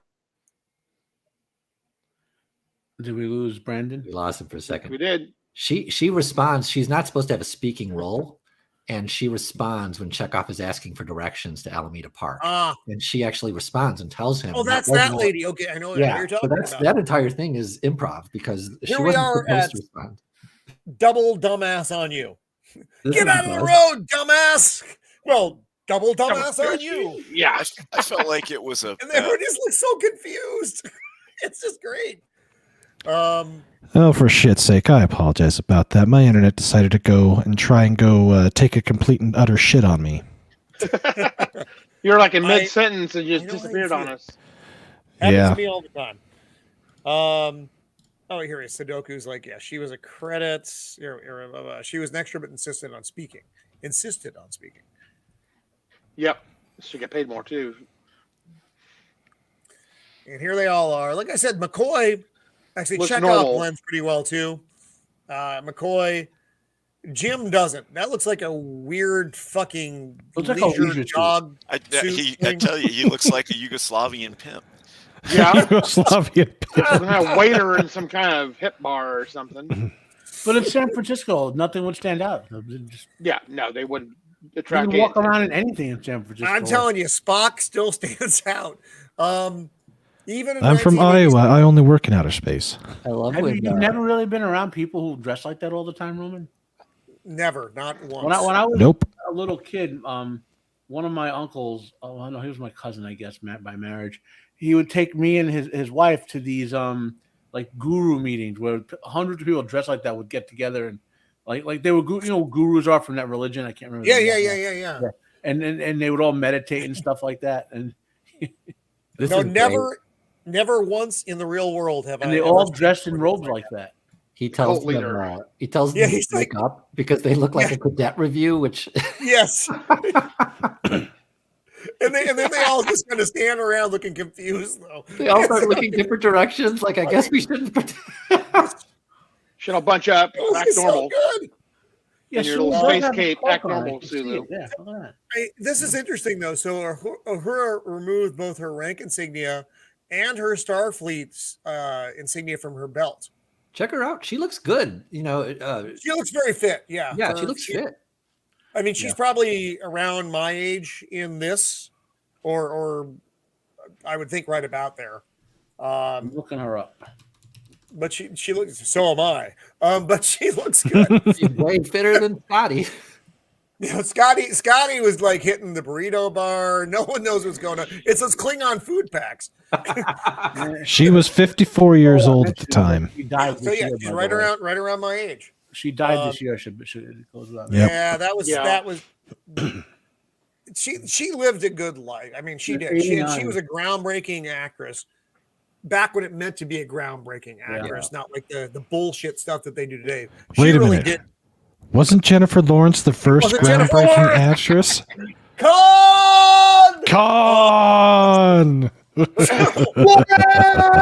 Find that out. You don't believe me either. Oh, I love you all so much. So we're in the antique shop, and Kirk's trying to sell the glasses that Dr. McCoy gave him. Okay, this guy, very valuable. And Spock's like, he's one of those actors we've seen a lot of different movies in like backup roles. Like science fiction. He reminds me of Grandpa Joe from Willy Wonka and the Chocolate Factory, but I know it's not. Look at how wonky his bow tie is. It's not correct. No, my shit's all fucko. So he gives him he offers him $100, and Jim's like, "Is that a lot?" Yeah, it's a lot more than it is now. Yeah, right. Really, $100 in '86. $100 was a fair amount of money. Yes, it was. Yeah, that'd be like $500 right now. Yeah. So Jim's like, "This is all we've got. Don't splurge." I as much as I hate George Takei, that cape is fucking killer. I like McCoy's jacket. That's pretty nice. Yeah, you could actually rock something like that. And look he has no ass. No, he doesn't. No, you're right. There's not an ass to be found there. I think he's by far the oldest cast member at this point. Too. Yes, he is. Yeah. Which one? Oh yeah, he's the oldest by far. Yeah, Scotty is 66 in this. I'm going to submit something here, though. I don't think Uhura's shoes are probably regulation. Oh. Well, then neither is George Takei's because he's got some heels on him too. Well, that's we should have seen it coming. We should have seen it coming. They call that foreshadowing.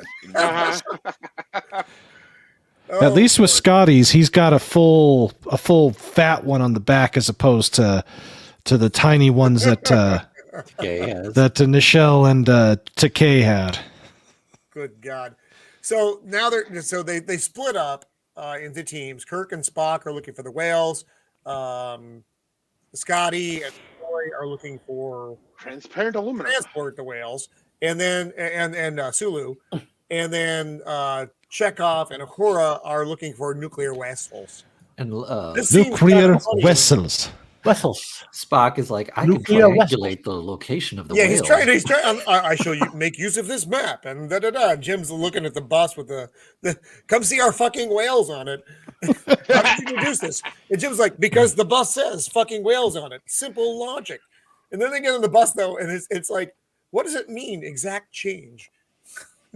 It's a great gag. They get on the bus. They immediately get off. And then they immediately get off the bus. It's fucking. It's funny. It's good comedy. It's good comedy. This is like it's so simple. And I think that's why this is such a fan favorite, though. Of like I said, not just people like us who love Star Trek, but the normies who are not necessarily connected to Star Trek, but can still just really appreciate this movie.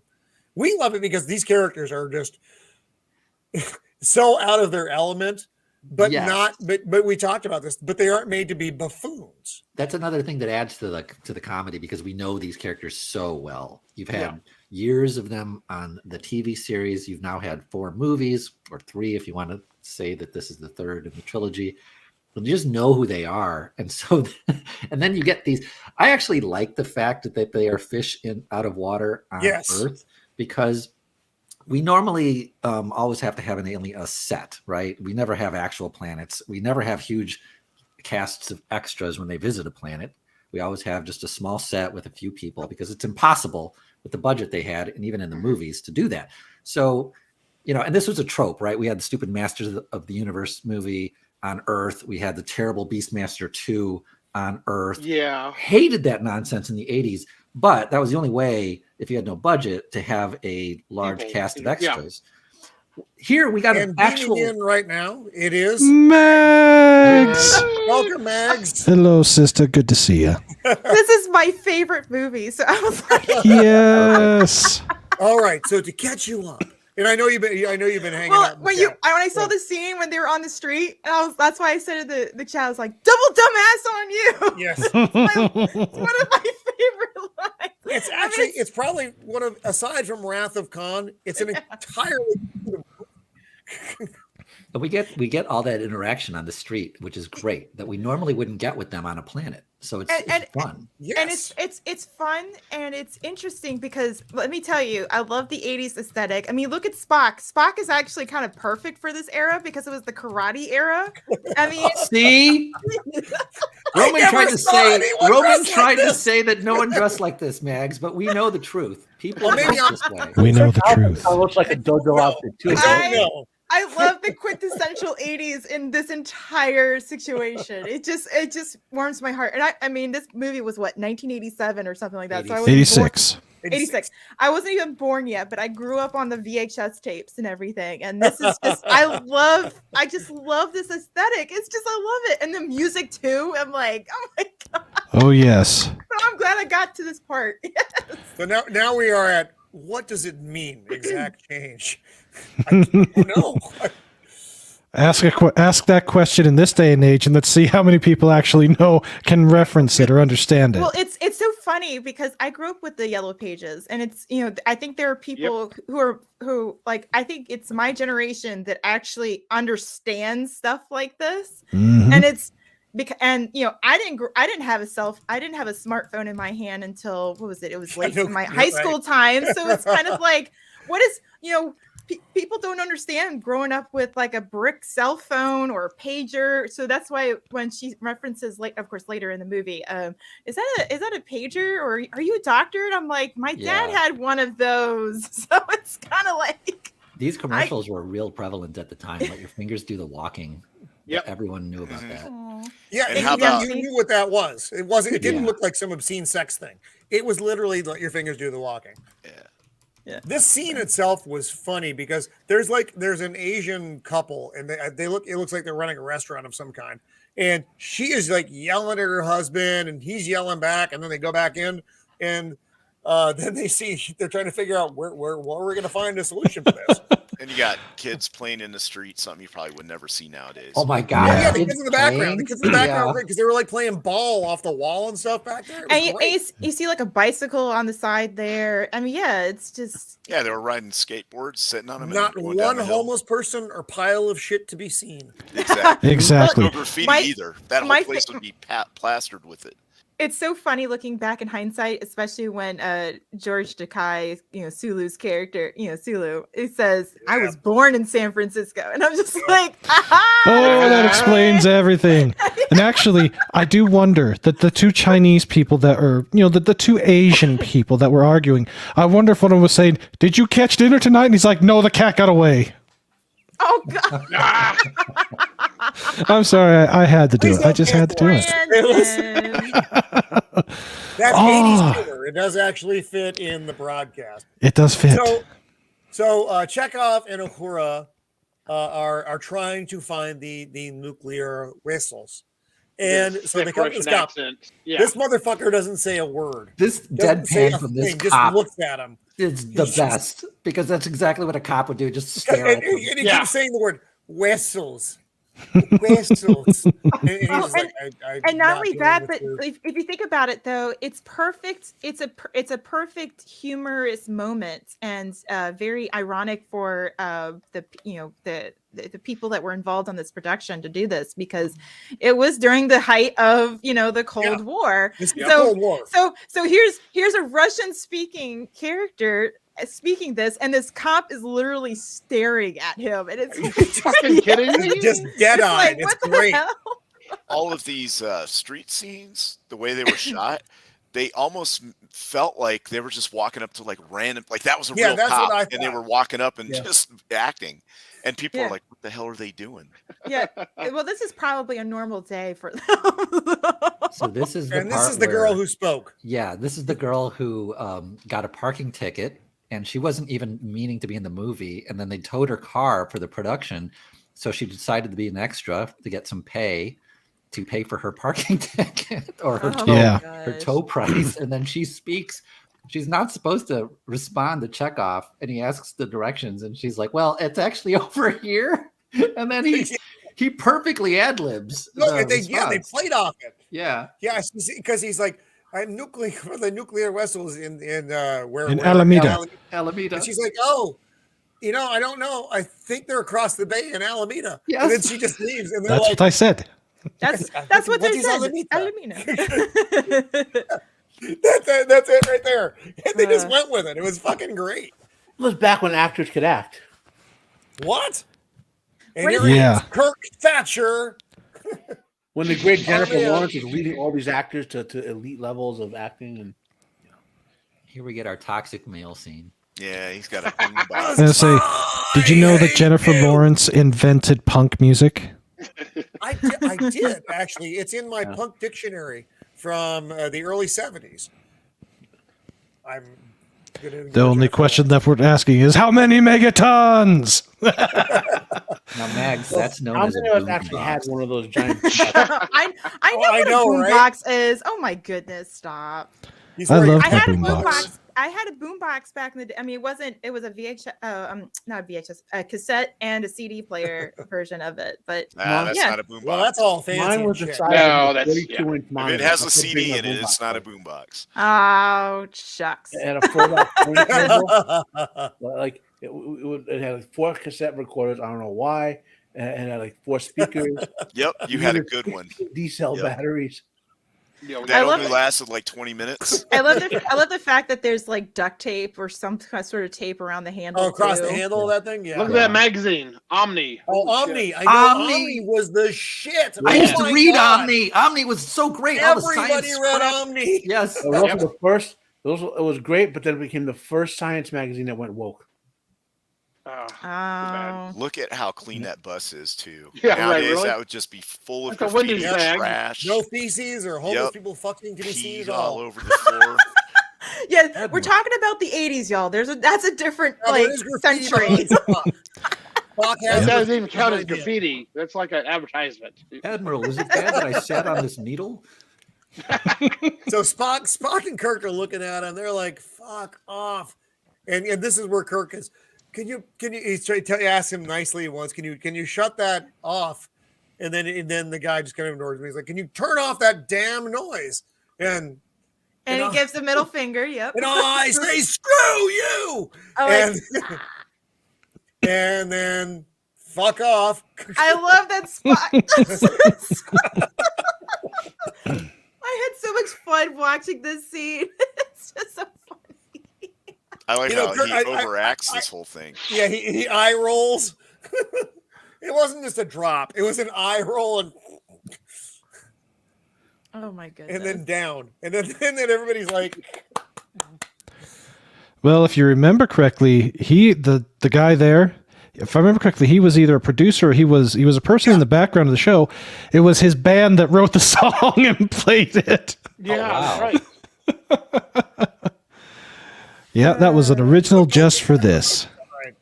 And then this is where, Admiral, may I ask you a question? Don't call me Admiral, Spock. What's your question? Your use of language seems to have altered since our arrival. Oh, yes. It's colored with Double more, let's say, dumbass on you and such. colorful metaphors. You know, it's so quaint because of the swearing they do. Is barely, It's not like swearing. Yeah.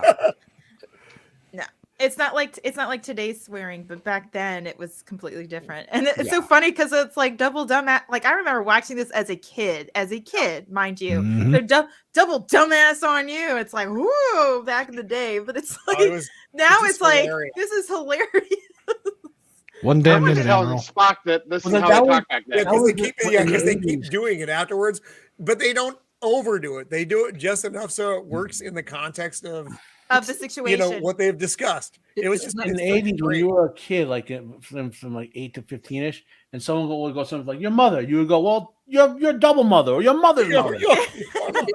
But not like it's so cute too how like Spock tries to get in on the culture part of it too. He's trying to incorporate it. Yeah, he's trying to incorporate it, and it's hilarious because he's trying to relearn his humanity, and so to speak. So it's just like this is a perfect setting for him to learn his humanity. Back in the 80s, y'all. That's right. Yeah. I'm sorry. I just time warped all of us. So now we're in the Cetacean Institute, and this girl coming out is pretty hot, and I like her boots. And now we are with Jillian. It's Jillian, the Queen of England, some little twat, a lady from the 1960s, Jim Kirk, and Hero from Heroes. Roman wants the girl exiting to be the curator, not. I would rather have her. I hated Jillian so much. I know everybody loves Jillian. I like her. She bugs the absolute fuck out of me, though. It's really everything. The whale lady? You know who that Asian guy looks like? The one with the glasses? Do you remember a movie called Gung Ho and a TV show called Yes, I do, with Michael Keaton. Yeah, this looks like the Asian guy from the TV show. Oh. You may have been. In the audience is like, what is he talking about?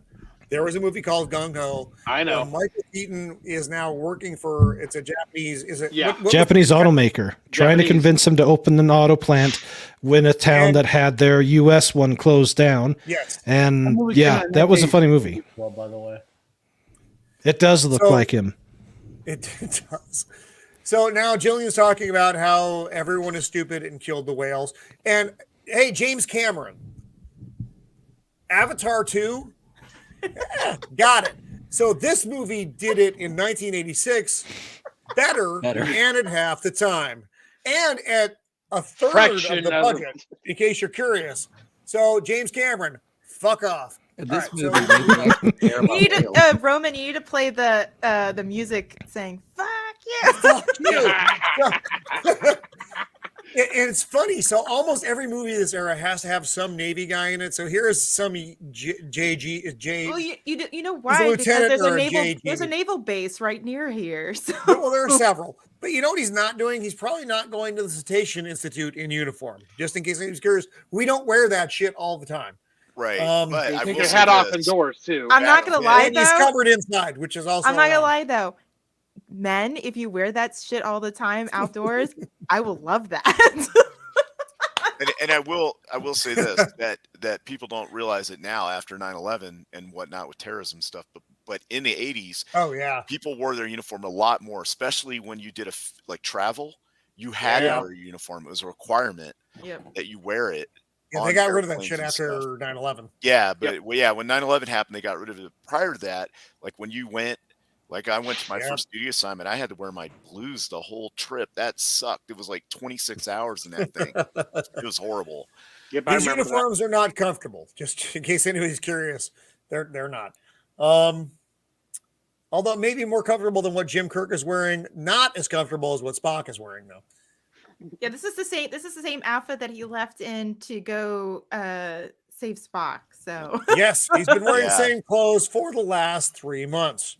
Yeah, if I wear my shit for like 2 days, Mr. of the Empire is just like, my God, are you ever going to change that? You smell like a zoo. So, all right, there was one thing I did want to discuss that I missed out on. If they were on Vulcan for that amount of time, and Vulcan is one of the founding members of the Federation, why the hell didn't the Federation go and pick up Kirk? We had a discussion. Nobody about that. knows the answer to that. There's like this big thing about how why didn't the Klingons come get their ship back, and why didn't they like tear the shit out of that ship to understand cloaking? To get the cloaking device, yeah. No, they had a cloaking device. They knew how it worked. Yeah, we. I will say this about this scene. I love the dude on the left with the bottle glasses, because that's something that my mom would wear. Oh, those were big dude in the background here. Those were super He's big. like, you know who that is? That's Jeffrey Dahmer's father. And it looks like it. Oh Lord! Sorry, everyone. Gosh, I'm glad that glasses have changed over time. As am I. So now we're watching whaling videos. Yes. And again, they did this in 1986, and the videos they showed were not pleasant to watch. But no, versus Avatar 2, which was far more graphic with their whaling bullshit. We're whalers on the moon. We're whalers on the moon. Who else had to watch this in school? Because we had to watch videos where they brutally killed the same kind of animals. shit, Yeah. Oh, I thought you meant Star Trek 4. I was like, I would have loved that to watch I it. know, I was going to say that too. It's like, really? But it's a great anti-whaling film. It is. Yeah. You get the message without getting Punch in the Avatar face. 2. Yeah. And you can see it in the background there. They're cutting up these majestic creatures. And to hunt a species to extinction is not logical. There, Roman. Okay. See, most of the people who are against whaling aren't against whaling because they think whales might actually be sapiens. They're against whaling because they're against hunting. Well, that's stupid. So that sounds like the 80s. Yeah, that does sound like the 80s. Yeah. I mean, I'm not going to defend whales. I think whales are probably safe. It's just like when they in England they were against fox hunting. So I mean, they got that outlawed finally. Yeah, completely. Well, no, it's outlawed to do it the way they did then. You can still go out with a gun and shoot a fox if you want. And here we get, like I said, this is the whoever said human beings were logical. Now I'm going to show you the pride and joy of our little giant fucking aquarium. And this doesn't make sense either to me. Yeah, And again, it's a minor bit, but these whales, there's no way they could actually survive in this. It's too small. They would. Yeah, it's way too small. Well, they do have to let them go. No, there's a bigger rock. But they've had them for a while, long enough. I agree. I agree with you. And there's like the pen you see the whales in when you go to the whaleatarium, whatever the fuck you call it. The whaleatarium. It's probably an aquarium with historical. The pen you see them in there is much smaller than the one they're in normally. Well, you could say that area that's got a barrier out there on the left side extends their pen, so perhaps they have more room. Yeah, maybe you mean that stuff out in that line along the back? Yeah, because that could be it. Because look at the decking here too. If you look at it, there's actually a gap in between the decking, so maybe that's something. Well, it looks like it floats. That's because all when CGI. This thing drains, when you see the drain scene, it's like there's like this whole area is gone. It's still really small for an animal. It does. Aren't stupid. They know when it's time to come in for their performances and whatever. I mean, I don't know. It's almost like they have agents or something reminding them. So long, and thanks for all the fish. So, yeah, right, really. Anyway, so you got the guy from the Michael Keaton movie in the background there, weird teenager guy, weird Queen of England, Jillian, Navy dude. Yep. And I think that's Magnum PI in his later I was going to say that looks like Magnum. That looks like Tom Selleck right there in the background. Who is the weirdo with the camera? There was like a weirdo flasher stalker guy in the middle there with a camera. Oh, that guy! I don't know what you're right. I didn't see the guy. Those big ass ones. That's just bizarre. Oh dear Lord. Okay, so and I don't know who the rapper is, but he's there. Crocheted little hat. That's fucking with the golf cap very on. fashionable. And they're looking at the whales. Yes, the whales are lovely. I don't remember what the dialogue is here. They're talking about whale shit. He's talking about how lucky they are. Yeah, they're lucky that they found 2 whales. Yeah. And so now they're down in the, their natural, to see them underwater. And Oh, then I this is- love yeah. this scene so much. This scene is hilarious. You got the nun, you got the Queen of England, and you have Kirk, who is looking, and Jillian is talking about the whale songs. And, no one knows what they are, blah, blah, blah, blah, blah. And then the old lady's like, maybe he's singing to that man in there. William Shatner in this is great. Like his reaction. I love because he just keeps moving through the crowd going, oh no, no. Well, he's going like this. Like exactly. Oh no, it's just his facial stuff is well, so if you go in good. the scene right, go one still back, Roman, that you were just on. If you look in the background, the guy in the scuba suit, he's probably in the water, so the actor filming underwater with the whale can get oxygen between scenes. Oh, you're probably right. I was more looking at that lady with the hat that looks like she's a chef or something. What kind of? Yeah, me too. What's her hat? What is she wearing? That's a nun hat. It's probably No. The lady the behind red one. her. The one behind her. I was going to say Shatner. that's a habit. Excuse. He's a nun, and there's a girl next to Shatner who looks like she came out of a 1970s comedy, though. Yeah. Mary Tyler Moore. Yeah, exactly. Yeah, that's exactly what I'm thinking. That's what they. And now I Spock's know. mind melding with the male. Male. God damn it! No, that's got to be Gracie because he talks to whale. Gracie. That's Gracie. Yes. Yeah, he Not talks the to male. Gracie, The whale. Well, I mean, it could be either one of them, but he says it's But Gracie. he says Gracie told him about her. But we presence. see we way know too much the- of Leonard the Nimoy's writing is ass with crack Gracie, there. but The I'm whale digging stuff that. in the film could be either one. We need better Vulcan underwear. That's what I'm getting from this scene. Shatner, though, it was so funny. He's like, oh no.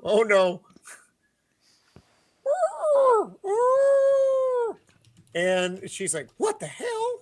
I mean, can you imagine though if you see somebody do this to one of your creatures that you're supposed to take care of? Yes. I would be She's freaking just out like- too. I'd be like, what the hell? And now One coming of up your with creatures that you're imprisoning against their will and yeah, slaving to exactly. It's like they don't do want to be circus here, Jillian. performances for you. Why does he tell he did too much LDS in the 60s? Yeah, well, no, not yet. We haven't He gotten went to to that. Berkeley in the 60s and he did Yeah. too much LDS. Yeah, you're right, Blair. He's like, he didn't mean to do any harm. The hell he didn't. He was messing around. I mean, said this is messing around with my whales. California, so Yeah. But that's when you do get the great line here. They like you very much, Doctor, but they are not the hell your whales. yeah, because he's trying to we curse assumed- every other word because that's what Kurt told him. Yeah. If we assume they were to do with as we please, we would be as guilty as those who caused their extinction.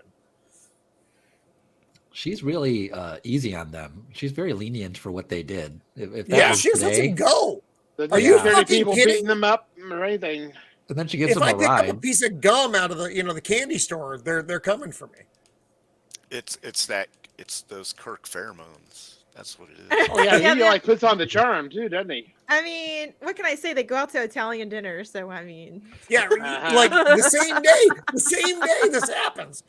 He's Yeah. Kurt. This scene man. is funny though because Spock was. This is where Jim tells Spock to stop trying to use the use of euphemisms or the metaphors because he doesn't do a very good job with it. yeah, because he's saying the colorful metaphors like every other word, and he's like, Spock, you don't understand the era, and he's like And trying to. it's just it's very funny. What's funny is, of And- course, Kirk doesn't really understand it either. He's using it. No, too. he's not good at it either. He's like the best of them, and he's still. He's probably better than Spock in this instance, but still is not doing good. So here we get I don't know his role. They're Random colleagues, coworker whatever. friend. He's- Yeah, it's It's already ahead of its time. It's toxic. white Yes, male. Yes. this is the girl boss scene. He's where the he's jerk telling her, manager. he's mansplaining that we don't even know their intelligence. Yep. I don't know about We're you, gonna have to Bob, take him but out I and don't shoot judge him. my compassion by how intelligent I think a thing is. All right, that's fine. This that might be the most un-Star Trek scene in the entire It movie. is. That is the most. It that's one of absolutely the is. most annoying scenes in the thing. Roman's like, I this hate, is a I hate toxic complete- women. This scene is not good. I don't know Yeah. how they got so close to the ship. One, I don't know how any of this happened. Hmm. I mean, their delivery is fine. It's Enterprise, of course. It's Enterprise. It's actually the USS Ranger, but it's so cute too because he's like, it's the Enterprise, and it's like, yeah, because we have a USS Enterprise. Yeah. Understood. For what they're trying to obtain, which are basically stray hydrogen atoms, that's what they're looking for. Yes. There are far easier ways to obtain it than a nuclear vessel. There he is. That's when he's delivering the line. He's so happy. Look at him. It's Enterprise. And I heart whales. Lovely. Why does she not make enough money? She's a hippie. She doesn't make any money. No, she does this out of love. She's a total hippie. Oh, see, the thing is, I think back in the day too, there was such a big movement of like environmentalism as well as yeah, it was a lot of like save the whales movements and all this other stuff. So this was pretty popular back in the day. So of course they had to kind of glomp on that, if that makes sense. Someone like her would have taken this job because it didn't pay very well, but it allowed her to work with the whales, and she would have given the rest of her money to a cause. Yeah. Mm-hmm. Yeah. Nowadays, she would be driving that truck because she got a women's studies degree. Actually, nowadays she wouldn't be driving that truck because it'd be environmentally hazardous. Well, no, she would drive that truck and turn to an electric vehicle. It would be a Toyota Matrix or something, some dinky little car. Excuse me, if anybody owns one. So she pulls over and asks them where they're going. I will have to say this: how did she find them? I mean, obviously they were walking, but the thing is that where is this location? I think it's right outside the whale place. Like they only walk a couple feet. Yeah. She's just leaving work. But I love actually this scene with them in the truck is one of my favorite interactions in the film. Yeah. Because Spock's trying not to lie. Oh, and she's asking too many questions. And it gets very awkward very quickly. Mm-hmm. Because Gracie is pregnant. I love that Gracie is and he says it so matter-of-factly, like just out of the blue. How do you know that? Because she asked them if they're in the military, which they actually are not at this time, but they kind of are. And Jim just does his best to kind of try to explain it away, but then he goes to say, we've been able to help you in ways that you can't even imagine. Kirk is really smooth in this. Like he's not just doing the charm; he's actually doing some diplomacy, some of his captain people skills. Like he's working her without being a sleaze about it. Like it's charming. It's a charming scene. It's how guys used to talk to women back then. Without being all, "Oh, baby, what's up?" Hey, it can still work on some women. Just saying. I'm not trying to put a signal up there. But this scene is funny because he's like, well, maybe we can discuss this over dinner. And she's like, well, do you guys like Italian? And Jim's like, yes. And Spock's like, no. And then you just go back and forth. Yeah, they're like, no. Yes, no. Yes. And then I love how Kirk goes, I love Italian. And so do you. Yes. Yes. It's funny. It's a funny scene. It is a really funny scene. I love it. And now we're at Plexica. This is my other favorite scene of the movie. This is my biggest gripe of this movie. Is what happened. Really? No. What? Oh no! Wait. Hello, computer. You gotta tell us. Well, no, not that. It's when he starts hammering computer keys. It's like, back then, computers from different companies use different languages. How's the guy from the 23rd century going to know what computer language to type in to get a? Well, apparently they're using Apple. I want to go on 2 points on that one, okay? Because 2 points, okay? Wait, one, people who write these movies don't understand that you don't hit hundreds and hundreds of keys to do everything. I know. Even back in the day when you had to actually type in. Wait. Let me hit those keys. Yeah. It's not typing like. Do you notice though? He uses his index fingers because he hasn't done the QWERTY key. He's like keyboard. And he's like. The other point is. All right, everybody, on fire again. Machine and assembly, which not a lot of people nowadays would know, but an engineer might. You would go to a computer and if you know how to call up a coding environment, you could on any computer talk more directly to it than, you know what I mean? It's like how on Linux, you know, how using the command line on Linux, if you use Linux command line, you can use Windows command line, you can use Unix command line, it's all the same stuff, you know? So my only fault is how much he was typing. Like there's nothing you would ever do on a computer that's sciencey or engineering wise that would type that much, other than typing in raw code to write a program. Exactly. It's like type in a code, and the code he typed in wouldn't do shit for what it shows. You know. Yeah. I'm forgiving of the scene because they actually synced up what was happening on the screen with his frantic index finger jabbing pretty well. So. I mean, I guess for me, it's not too critical because for me, they're coming from an era that's really high tech and highly advanced to an era that literally he's like a keyboard.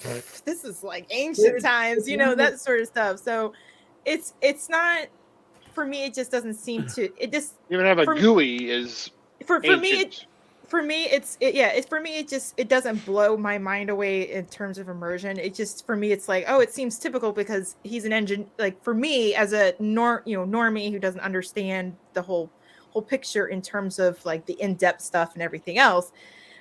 For me, it just works because he's an engineer. He's super. First of all, it's Scotty. Everybody knows Scotty. He's super smart. He's done things.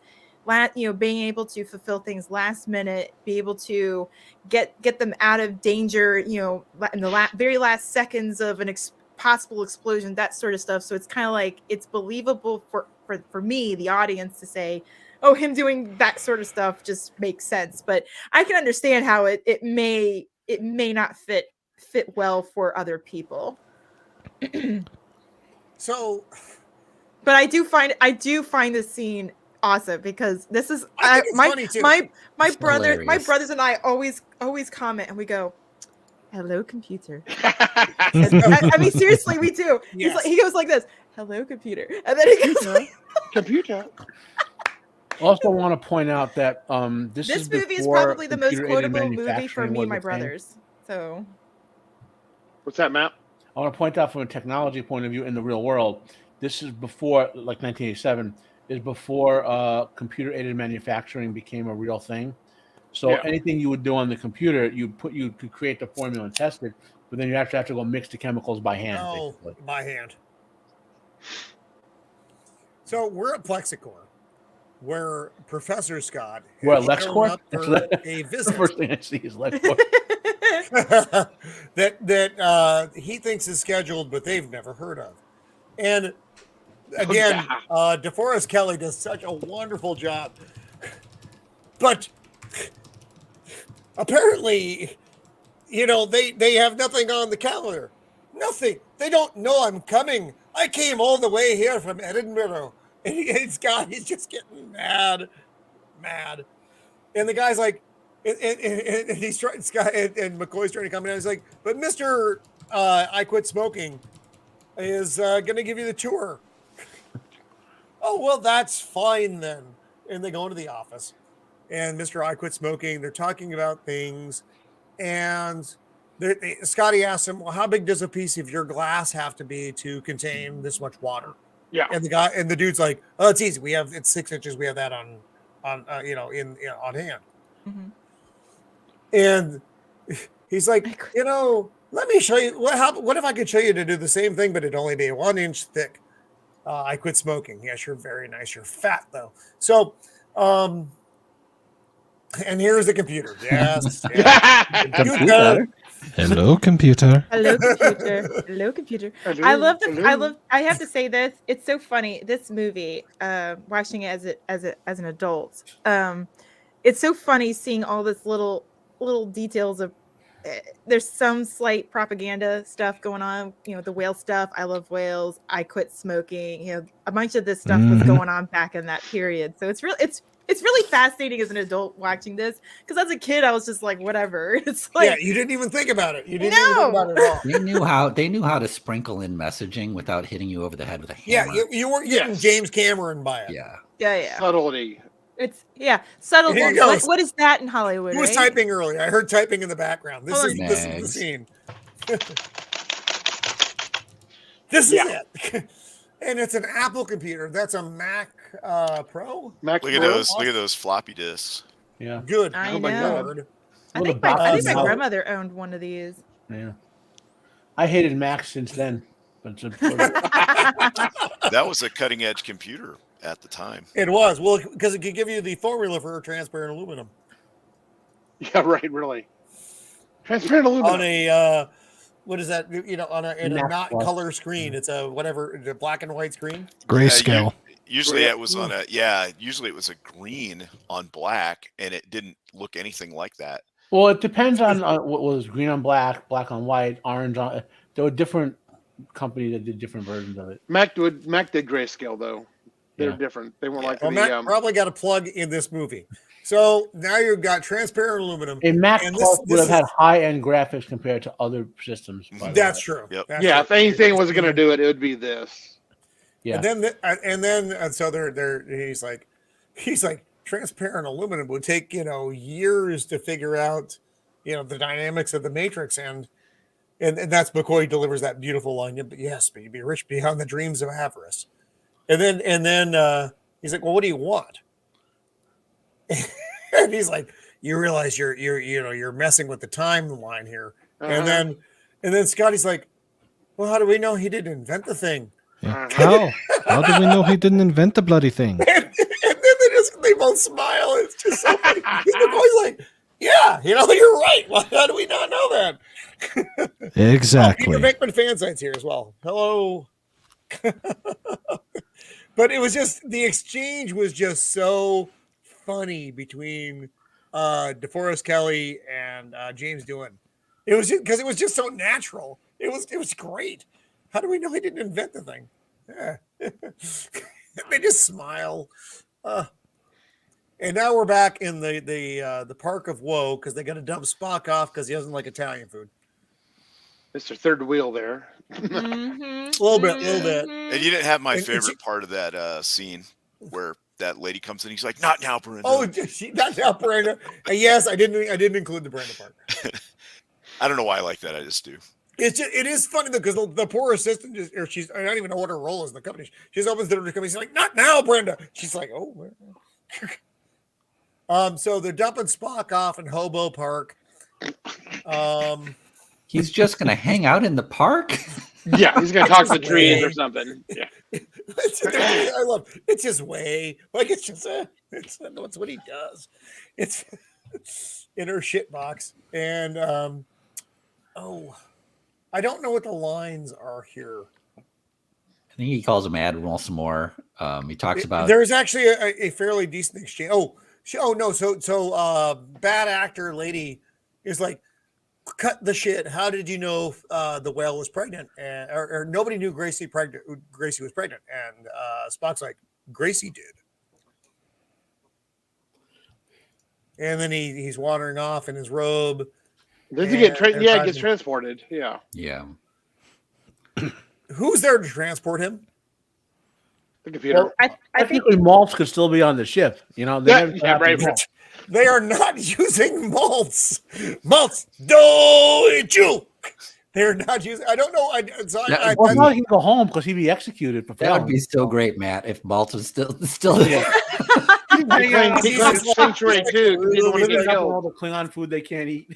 Fuck! I hate my life so much. It'd be easy to be all grumpy and ticked off. That'd be maybe fine. I'll beam you up. I'll beam up the fucking Vulcan because I don't have anything else to do. I can't fucking go home.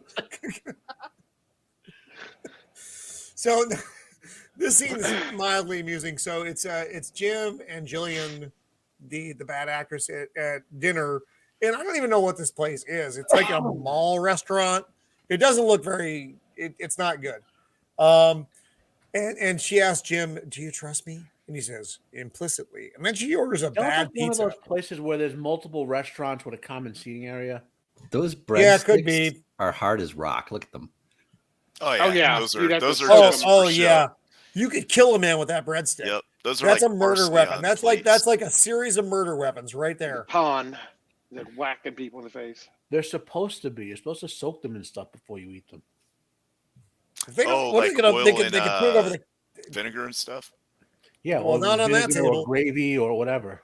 So I got a Shielder's question. food. They talk about whales.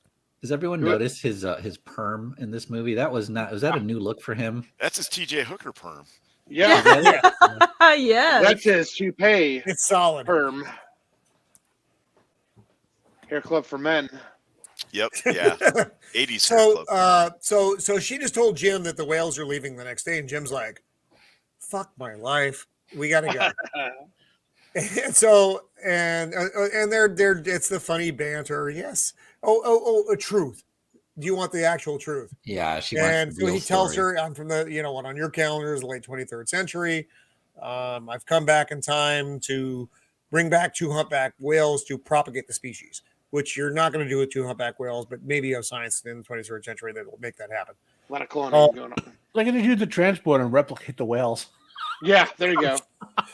And her eyes are asymmetric, which bothers me a great deal. Oh my god. So now they drink Michelob. They're drinking Michelob. Mildly offensive. As would I, Jim. As would I. And then he gets a call, and this is before cell phones. Remember, so there's a beeping, and she's like, "What is that?" And he's like, "What do you mean?" She's like, "You have a pocket pager," which sounds mildly sexual. And he picks up the thing. Hey, my dad had a pager back in the day. It's the way she says it. I know. You said it like Kirk, like William Shatner. It's the way this was before cell phones like we have, but there were cellular phones. And then because they were like as big as a fucking yeah. And Jim's like, I thought I told you never to call me here, which was funny. Again, good humor. And this is they've located the Enterprise and the shit. They're gonna beam in, get the shit, and beam out. And Kirk's like, authorized. Leave me the fuck alone. I'm with a chick.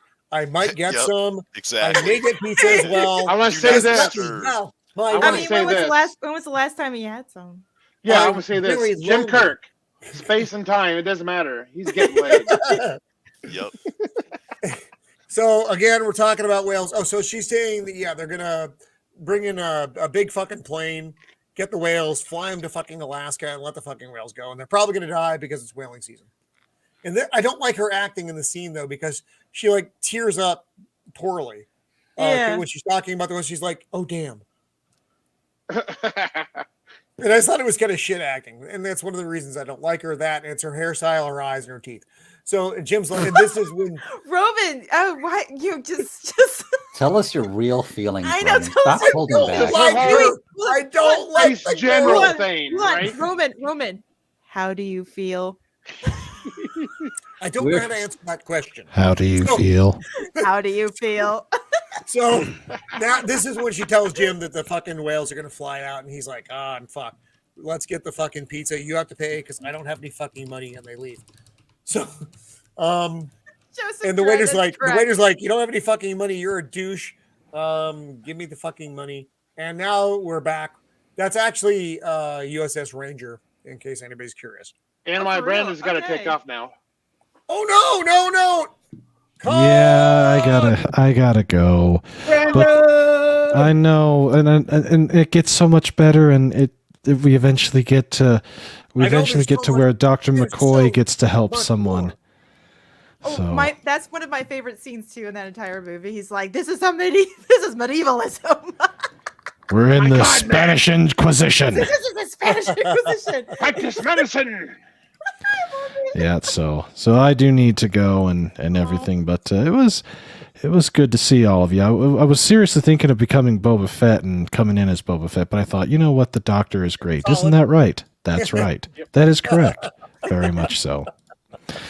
But yeah, when taken in its entirety, 2, 3, and 4, one of the best trilogies, if not close to the best out there. And if anybody has not watched any of them, you must watch it. There is no excuse for not watching this. This is classic American cinema at its finest in the 80s. Mm-hmm. You're here.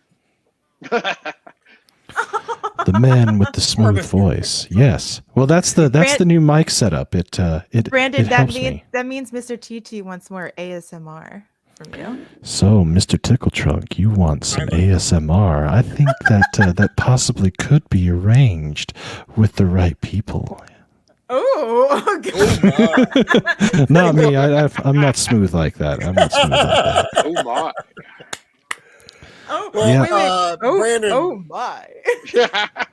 Brandon, thank you for being here tonight. Absolutely. Thanks for inviting me. It's always great to have you on the show. You are always a lot of fun, and you always bring a lot of good knowledge and just wonderful interaction with the group. And so, again, I thank you for being here. So what do you have coming up, Brandon?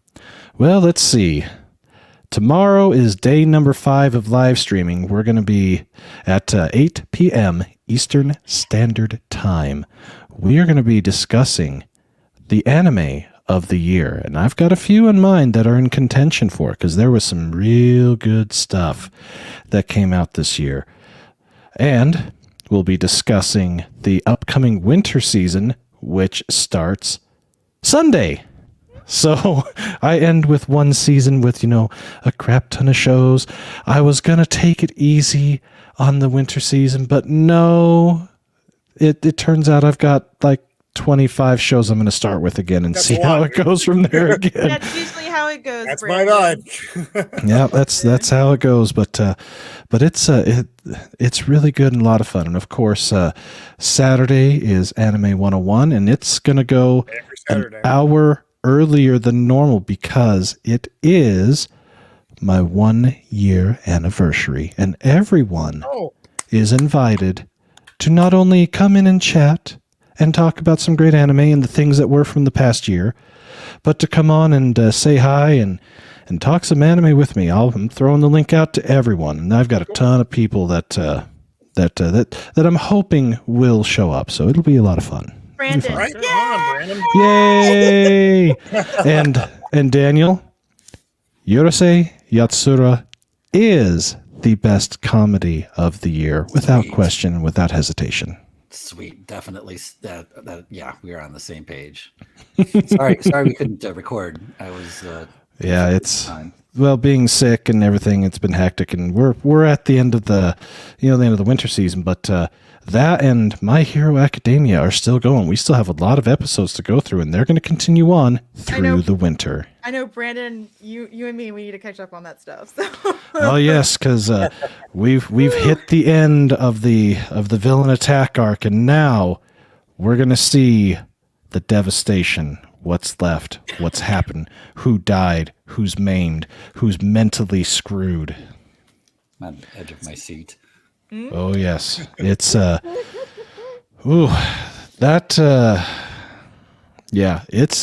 a good show. If you haven't watched any My Hero Academia, you need to watch it and get caught up, because season 6 is where it's at. We should do like a watch party. That would be fun. Ooh, yes, a watch party. All right, so naked watch party with Mags and Brandon, the anime guy. And Daniel, because Daniel would want to watch it too. Yeah. Oh yeah, I'm watching it. I'll be there. And let the smooth, dulcet tones of my voice take you off into anime land. I love this new mic setup. It's so much better than that piece of shit blue mic. There may have been a better way to say that. I sound smoother. The boom of the voice, the presence. It's very solid. Send me whatever that is you have, because I want it. Well, I'll fill you in on what I picked up, and it's worth the investment into a analog microphone and a nicer digital analog. Male, white with red hair, who I will sell on the internet for a very reasonable price. I just want him out of my house. That's all I want. I want him gone. It's fine. Anyway, so Brandon, thank you again for being here with us tonight. This was a lot of fun, and I look forward to seeing you out there, and I know I will talk to you soon.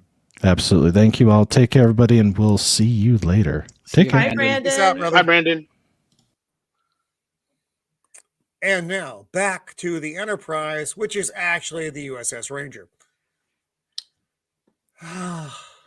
So this scene bothers me. It bothers me for a couple of reasons, and we'll go into that when we get there. Sorry, beer and whiskey. It's It's okay. I have wine in me. I've been on nuclear carriers a couple times in my life. You know what I've never seen? A dog. A fucking dog. I have no idea what this is. I don't know what's going on here. It's a German Shepherd. Isn't that a sea dog? I know what a fucking German Shepherd is, Mags. I don't know why it's in the sea. You mean Shore Patrol didn't have dogs? Yeah, they didn't have military police. This is just they're doing some random patrol on the ship. This is on board the ship. It's probably the DEA looking for drugs. Yeah, it's a drugs. No, it's not. That's absolutely not what this is. This is supposed to. Y'all, let's keep going. Let's keep annoying Roman. Roman, that's a sea dog. You old sea dog. It's funny. You know what? It's a merchant marine. Wiener Schnitzel actually offers a thing they call a sea dog. You know what it is? It's a fish stick in a bun. That's what a sea dog is. If you don't know what Wiener Schnitzel is, you have other issues. It's not good. Anyway, so fucking dog in a boat. Dog in a boat. This doesn't exist. More dog in a boat doesn't exist. And then I don't know what the fuck this is. I know what it represents. This is supposed to be the chamber. I was wondering about this. Like they put a red light. Nobody knows. And some fog machine inside of it's hilarious. You know what it's supposed to be.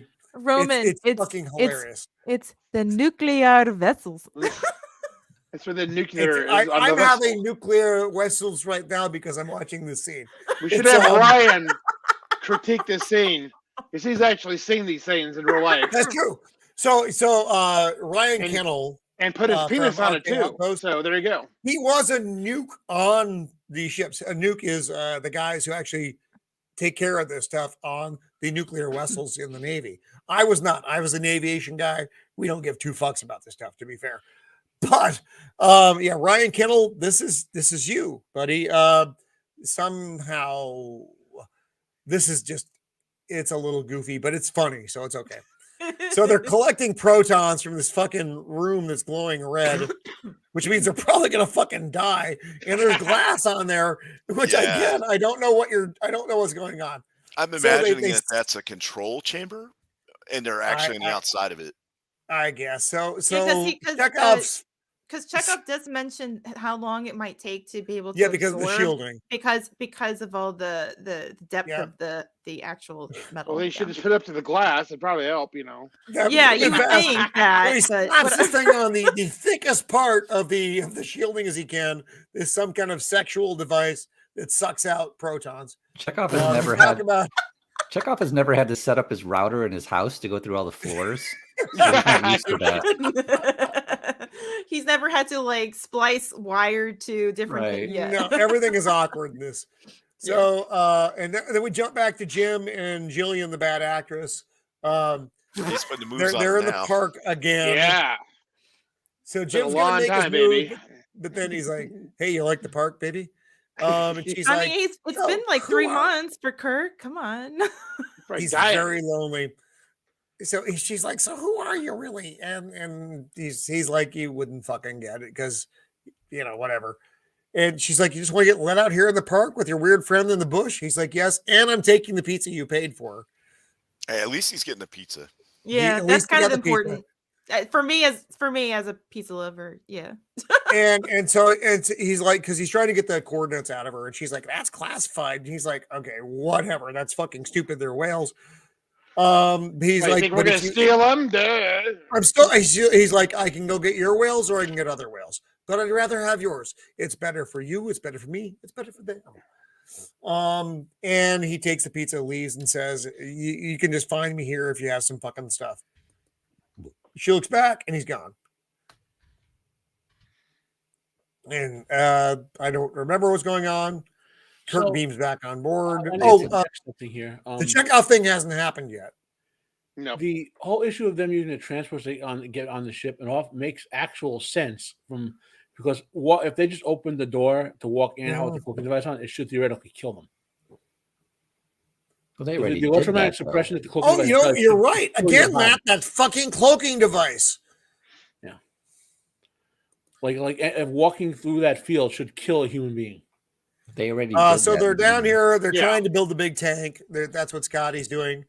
and I forget what Spock says, but Kirk's like, "You're talking about the end of every life on Earth. You're half human, I think Spock. Don't you have any damn feelings about that?" He says, we're close to mission accomplished, some sort of statement on mission and accomplishing the mission or something. Yes. And Kirk kind of goes off because it's not, it shouldn't be treated as a mission. You're literally saving an entire planet of people. Kirk. And I think that's why, Kirk is under duress in this situation, because literally the entire future is on his hands. Kirk is saying how they are that close to getting these 2 whales, but he didn't get the remember, she doesn't want to share the coordinates stuff with him. And the stakes are very high. Well, that's what it was. Yeah. If we don't get that, then the likelihood is that this mission would fail. And that's what Spock says. Spock is like, if we don't get them, we're pretty much screwed.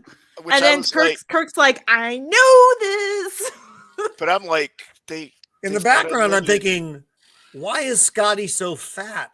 And everyone else is when they've been eating the same food for 3 months. But I was thinking the whole time, they've literally got unlimited time. Yeah. Unless all the whales on the planet go extinct. So if they can't get these whales, just go get some other ones, or just, if you really want to get crazy, you could wait for a while, like 50 years or something. Or they could use their little cloaking device to track a ship and just follow it. And that's what I mean. It's like time is not a factor since they're going to go back to the future. And Kirk kind of says these uniforms were my least favorite uniform ever in the Navy. Oh yeah, I had to wear this utility outfit. I fucking hated it. Did everyone notice? Yeah, Blair, you had to wear this shit too, right? I fucking hated this shit. Bell bottom, it's a garbage uniform. I felt like a fucking trash man when I wore it. I fucking hated it. Did everyone notice that this is Jim Carrey's first role?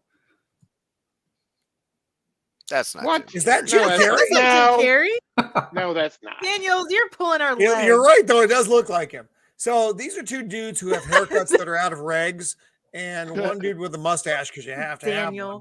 Stop. Talking about because they're like, yeah, we're picking up. There it is again. They're running a test program to see some kind of energy loss from the nuclear reactor. And again, there's no technology that exists where we could detect that. No. We cannot detect stray protons in the air that are being sucked in by some alien future device. So now on the right side of your screen, you have mustache man with a haircut that's also out of compliance. And then Commander who's on the phone saying, yeah, Chief, we got that too. What the fuck? And then they call out security, and so they get the fucking shit. Chekhov gives it to Uhura because Scotty tells him there's not enough energy to beam them both out at the same time. Yeah, the shielding is too thick in that area. So there goes Uhura, and then Chekhov's like, now would be a good time to beam me the fuck out, Scotty. This does look really good, though. I think. Can I say this? This is a very masculine moment for Chekhov to be able to allow Uhura to go with the device. Oh, I know. And and sacrificing himself in this instance. So toxic male. I'm like, I love this toxic male. And it's Chekhov. And it's the fact that but the irony is this is what's brilliant about this situation of this movie is that here's a Russian speaking, in the future, of course, and he's being on a nuclear vessel of the United States United States naval craft, and it's like this is the height of the Cold War, so it's like yes, yeah, but he's not thinking about it from that perspective. No, because. Yeah, he's just thinking. It's completely. Yeah, no. I want my friend to go before I do. That's the way Chekhov's thinking. Yeah. So, Chekhov, yay! I toxic male. Like, can we put him on the toxic male list? Chekhov, where the fuck are you? Chekhov. Fuck. Yep. Freeze. And he's like, now would be a good time. I don't know who these people are. So in the credits. They're in the credits. They're in the credits. Yeah, and they're actually like Marines, like real Marines. And now I got that too. I've been on nuclear ships. I don't know what the fuck this is. They got weird Marines with an M16 and shit running around on. He's wearing that's a gas mask. Yeah, that's his fucking mop gear on his side. I don't know what's going on there. That's a gas mask container. I don't know. I know. That going a little deep dive in the military stuff here. It just doesn't make sense. Most armies wouldn't know. So this scene is funny though. The exchange between, they call him an FBI guy, but he'd probably be NCIS, which is kind of like FBI but retarded. It was. I think it was called NIS before it was NCIS, wasn't it? Naval Intelligence Service. Well, yeah.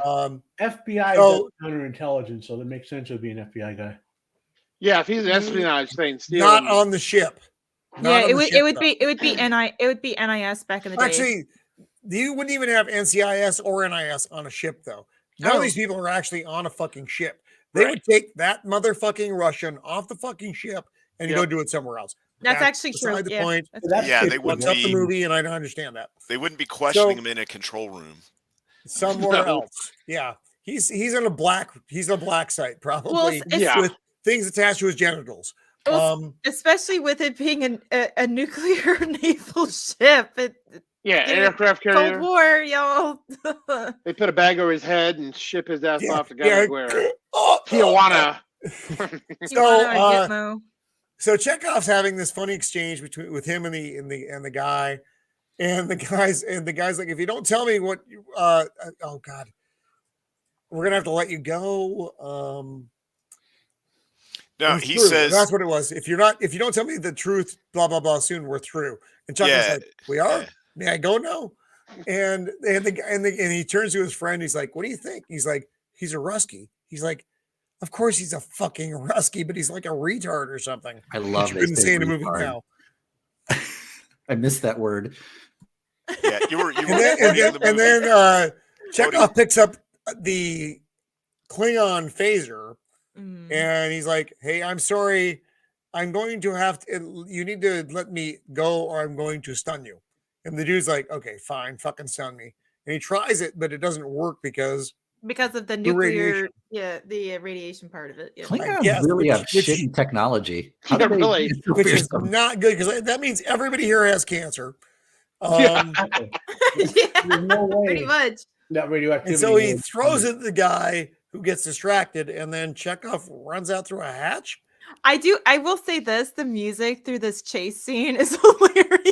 It's funny. Yes. It's like the Yeah.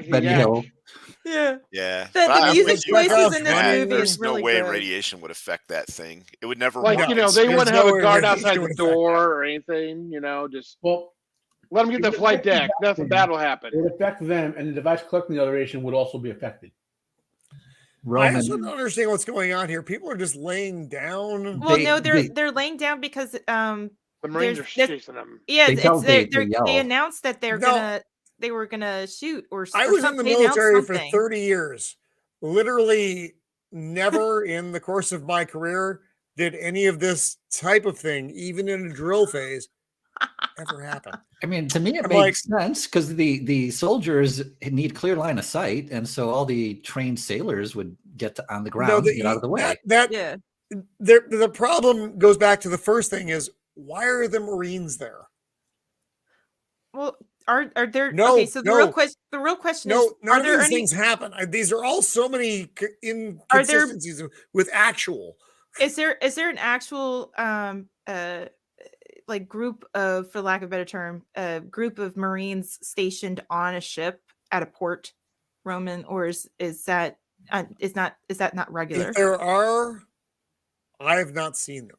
Who would be in charge of protecting if there was espionage on a ship? Who would be those guards, or who would that'd probably be? I mean, because this could have been different for I don't know. Of course, I don't know this era as well, but maybe the Cold War era was a little different on certain types of ships. That is possible. I wasn't. The policy and procedures are a little bit different, maybe, but I don't know. I can't. But seeing a large Marine contingent aboard, like I said, I've been on aircraft carriers, nuclear aircraft carriers. I've never seen a Marine on board. Okay. And that's not trying to get you to get to invade. Yeah. But you do have other people on board who take care of this kind of stuff. I will say this is funny because I love the fact that the dude in the back with so you see two naval uniforms here, the sailor outfit and like that's an enlisted guy, the dress blues, and it's so funny. The enlisted one, I just noticed it just now. Even though I just watched this movie earlier, my dad still has his naval uniform of that, so it's funny. Anyway, I'm sorry. So you got guys wearing shore patrol. Yeah, those are shore patrol coming up the ramp. Yeah, that's shore patrol. Then you got these guys over here wearing white hats, but then you got the other guys wearing ball caps. I guess they mixed it up back in the day. That's entirely possible. And Chekhov's just running around like everything's fine. Yeah, I thought the ball cap guys were like the ground crew for the aircraft, and I thought so too. Everybody wore ball caps. I can't answer any of your questions here because the ship's in port. There's no aviation, no squadron aviation personnel on board. You'll have your ship aviation guys. Those are like your the guys who do fuel systems, support equipment, rando deck stuff. And there's a lot of those guys though. So anyway, if James Cameron had done this, he would have got all these details right. And they would have been blue. Call me, Jim. It would have been blue, and it would have been done in 3D format. Oh, Sammy the Infamous is leaving us. Aww, thank you for Samuel, thank you for being here. There we go. Thank you for hanging out with us tonight, Samuel the Infamous, for our weird closure to the Star Trek trilogy. Oh, Peter Venkman saying fans like you guys are so Chekhov is jumping around trying to get the fuck out of there, but then he takes a bad step and falls down what appears to be an open elevator.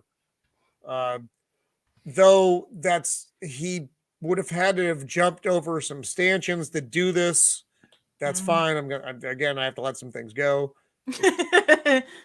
Come on, Roman, you got let it go. That doesn't look like an L though. I don't know what happened here because I see some like weird wiring and shit. So it doesn't look like an elevator. I don't kind of know what happened. I thought that he like fell off of the ship. Me too. No, that's not the pier. Too. That's not the pier. That's dirt. That's metal covered with dirt. Yeah, I thought he fell off the ship onto. No, that looks like non-skid is what that looks like. That's why it looks like part of the ship. Whatever that is metal covered with dirt or concrete or something. Yeah, it doesn't even has a weird look to it. That's what I'm saying. That's part of the ship. Oh yeah, like it's kind of like rhino lining sprayed on. Yeah. But it's just it looks like it's all fucked up. So anyway. So Chekhov falls. That's all that's really important, I guess. The accuracies are important. And then everybody's looking down, and I'm like, oh, who's that crazy Russian? And why does this guy have a crazy Russian? Fucking shotgun ammo. Yeah, look at that dude's sling. Look at all the shotgun ammo. That guy is ready for World War Z. Bro, he was already ready for World War III before it even was thought of. There's an awful lot of things going on here. It's all very exciting. Gosh. So, then they call for a corpsman. Man down. Call for a corpsman. Okay, great. So the ship is almost ready to go for the dilithium, but it's not going to be soon enough for the whale thing, which Jim already knows, which we know gets fucked up anyway. But Scotty, dude, lay off the fucking Klingon food stuff. So now we're back at the Station Institute. Jillian drives up in her fucking shit box truck, almost runs over pigeons. Hey, I like those trucks. I remember riding in one back in the day when my uncle had one. Dear God. With your I Love Whales sticker? No, not that. That wasn't on there. Not for my uncle. No. So, and then we see this big thing drained out. So, yeah, I guess that back wall that we were talking about earlier, that was part of the containment area. Yeah. So it was this like giant enclosure because that little thing was going to just kill the motherfuckers. That big thing, okay, whatever. That's still, I don't even know how they were able to maintain that in the first place. That's not important. So the whales are gone.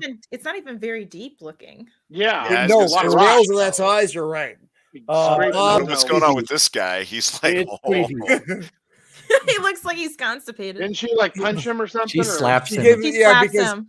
Yeah, because Bob's like, yeah, we left it in the middle of the night. We didn't want a media circus. We thought it'd be easier for you. And you didn't let me even say goodbye. That's the funniest. That's the funniest part is she's not mad about like something done to endanger them. She just wanted to have to say goodbye. So, yeah. Purely personal. And that's another reason why I hate Jillian. So she slaps Bob. Runs out awkwardly. Some guy spraying off the sidewalk for reasons I don't really understand. Roman, tell us how much you enjoy her choice of clothing. She's a good dresser, right? Those gray and mauves are just not working. No, I'm a big fan of her clothing. A huge fan. You only because you like to see her wet later in the movie. There are other things she could have worn that would have made her I know wet one better. thing that she's not wearing that I was happy about when I was a teenager when I saw the film. My God. Oh my gosh. So non-bra wearing Jillian wearing different colors of mauve and gray is now in her shitbox truck That's it. trying to figure out what to do. So she thinks, oh, that strange man I met a couple days ago and had a weird pizza meal with in a mall who lives in a park might be able to help me out. So she's like, oh, okay. Well, I mean, it fits her character if she has an I Love Wales sticker on the back. I suppose. So good point. Sulu blows a helicopter driver and gets him to give him his helicopter. They never show how he got it. Is that your headcanon, Roman, and how That's he got great, it? Roman. It's entirely in my head how he got this. Oh I was impressed by Sulu's cloak. Like, oh my, you got an awesome cloak. I will say this. It's really funny in the next scene where he's trying to. I don't know what he's specifically trying to push, what buttons to flip or whatever. Gets the windshield wipers go on. He's like, it's like, bro, you're flying a fucking helicopter. Please don't just start pressing shit randomly in the cockpit. Things don't happen well. And before this, he comes up to the helicopter pilot and was like, hey. Yeah. He's like, I blew a guy and all I got is this lousy helicopter. So now we're on to the next scene where they're lowering. Well, he is in San Francisco, so what can I say? Yeah. I was born there. Explains a lot. The big giant sheets of plexiglass down into the Klingon vessel, which oddly has an opening in the top that allows for this. Yeah, really. Convenient, huh? How you're I don't understand how any of this happens. Okay, it's fine. Julian shows up in her bad suit and she's like, Admiral Kirk, and Scotty's like, Captain, we have a problem. Malt, beam her on board. It's like obviously we're gonna be around. And now she's like feeling up the ship. Great. Which should probably kill her by touching it, of course. Yeah, because of the her hands will be microwaved off, and she runs head first into that landing. Like that literally should kill her doing what she just did. Yeah. How did she not see the divot? Nobody knows. Right there? Nobody knows. She runs into it, but just like slightly bounces off. She should have been like, if I ran into a big piece of metal, it's like I'd have a bloodline going down from above my eye down to my fucking teeth, which are probably not there anymore either. So I'm spitting fucking chiclets out of my mouth. Anyway, so braless Jillian barely runs into the ship and emerges unharmed. And Scotty's like, Admiral, we have a fucking broad out here. And Kirk Lyman on the ship, for God's sakes. Come on. Who apparently has Klingon transporter technology skill. Beams her out, and she's like, ah! I mean, wouldn't you kind of yell out too if you're like bodily particles are like being transported somewhere else that you've never felt before? I like that reaction. And you may notice that my demeanor towards this film changes the more I have to interact with Jillian. Transporters just hurt. Like so Roman, how do you really feel about Jillian? Oh, she's fine. So braless Jillian and her talentless coat and Kirk are look at this embracing. scene. Look at this scene that she's tingling not just from the transport. And he's like, hello, Alice. Welcome to Wonderland. Oh dear God. So he does that very strong. They're dropping the fucking big glass in. Yes, he does, Daniel. Like, where she's kind of like a little tipsy, not tipsy, but a little bit like, oh, I'm a little scared, and he's holding her steady, you know. they're there. I'll take care of you. I'm. I know, but he says it like instead of like "Welcome to Wonderland," it's more like "Welcome to Wonderland." Like very like all of us. I'm like, whoo, that's really yes, that would make me tingle. But anyway, so they're dropping in the big fucking whale plates, and he's like, "We're building a fucking whale tank," and she's like, "Well, it's too fucking late because they're fucking gone." And Roman, you know what would have been cool right now is if one of these side doors opened and Maltz walked out like drinking some Klingon, drink, and just looked at it all and just went, ugh, and just turned around and walked back. That would be awesome. He just said, "Tell me when it's my turn to fuck this," or whatever. He's like these crazy humans. Oh my god! God damn it! That's got to be a fanfic. The Adventures of the Adventures of Maltz. He's like Klingon like bunny slippers, which are those targs, and a giant buffy Klingon robe, like huge robe. So she sees Spock, who's actually fucking Vulcan. She's like, and he says, "Hello, Dr. Taylor," and she's like, "Oh, you got pointy ears and you got eyebrows. Okay, fine." You're looking at there's a whole Chekhov thing when they realize Chekhov's gone, and she's like, "Go get the fucking whales," and he was like, "I can't go get the fucking whales," and she's like, "Well, what kind of a starship is this?" And he's like, "It's a starship with a missing fucking man." And so they're just discussing whether they should get Chekhov, and Spock's like, "Captain, we should go get him. It's the human thing to do." Doesn't Uhura find out where he's at from listening to the police radio? He's at Mercy Hospital. He's not expected to survive. I love the fact though that that's a little bit of a build-up payoff for Spock too from the very beginning of the film. How now he says this is a very human thing to do. So now he's kind of accepting the human aspect of himself. Yeah. So he's finally getting back into his old self. Characterization, actual storytelling. Oh, what is that? What is that, Daniel? What? Daniel, those are bad words. Sorry, that's a scary thing to talk about. I shouldn't have said that. So Jillian's like, "Well, how can I help you?" And I think it's McCoy who says, "Well, we need to look like physicians." So they beam in. They're all wearing little doctor suits. I love this whole. There's a lot of running around here, and this is a funny scene. This is another great. I've worked in hospitals for over 12 years now. What's scary is McCoy runs into this broad, and he's like, "What the fuck's wrong with you?" And she's like, "Dialysis." He's like, I had dialysis. What is this? What is this, like the medieval times? Take these 2 pills, you'll be fine. Is that people could just put on scrubs and walk around the hospital, and no one would even blink. Oh yeah, exactly. 90s, And then they grab a stretcher, throw Jillian on it so they have a patient, and then these 2 douchebags are talking about some douchebaggery, and McCoy they look like douchebags. They do. And this one's like, "Well, what do you mean, doctor? Do you have a disagreement?" He's like, "It's like the goddamn Inquisition." And they step out of the elevator.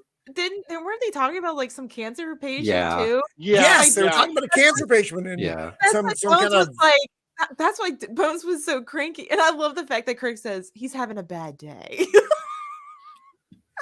So Bones always has a bad day. Now this part again also completely unbelievable.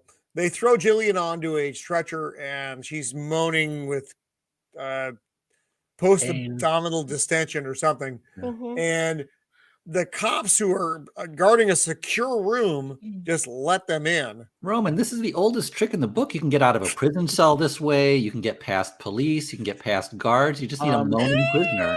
I hate to disillusion you guys to this, having worked in the hospital, but it is actually rather easy to get past cops guarding rooms in hospitals. Really? Yes. What? Just look like you belong and just walk right past them. As long as you have your badge on. And like, or what looks like a badge. Like there was a security incident where a prisoner escaped into the ductwork, so they had to lock the hospital down. But the way he was able to escape was because someone got into the room he was in, like a co-conspirator or whatever, and got him out of the cuffs. So, but they just walked into the room with the police on it, and because he had scrubs on. Oh my god! He had scrubs on, but he had what looked like a real ID, so the cops didn't even blink. They just you must be going to the test or whatever. Oh, that makes me feel very uncomfortable. Wow, that's not good. That's not good. Oh, it's not good. I don't feel good about any of this. So anyway, so they grab Jillian, throw her on a stretcher. The cops are fuck ups, and they let him in the room. I love Bones' explanation. Like, he gives a scientific explanation to it. It's very long. Yeah. Yeah. He's like, what'd you say was wrong with her? She has cramps. Yeah.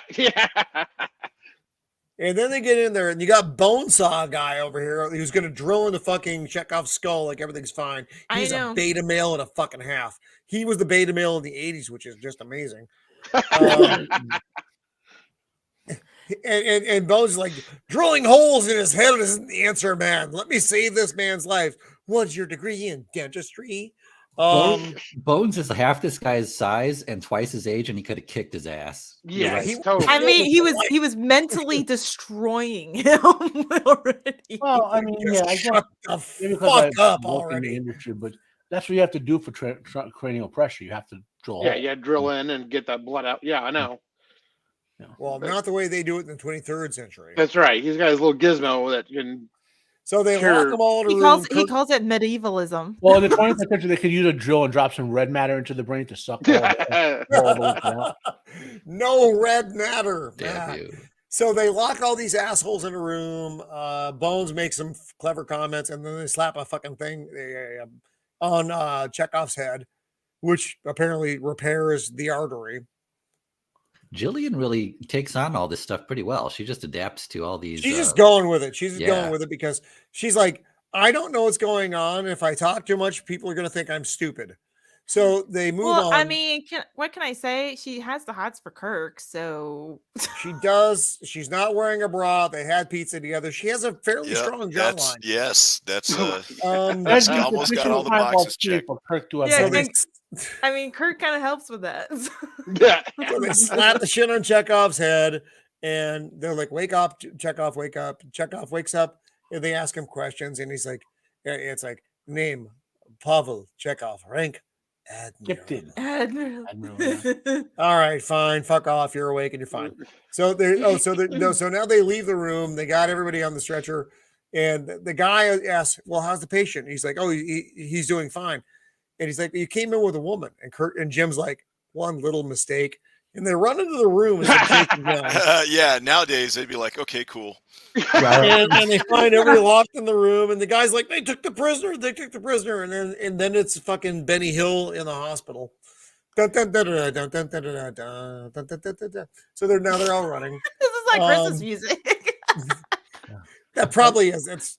I love when they pass the old lady again, and the doctor gave me a pill, and I grew a new kidney. I know, and the doctors are like it's like, I don't know how this happened, but it's a miracle.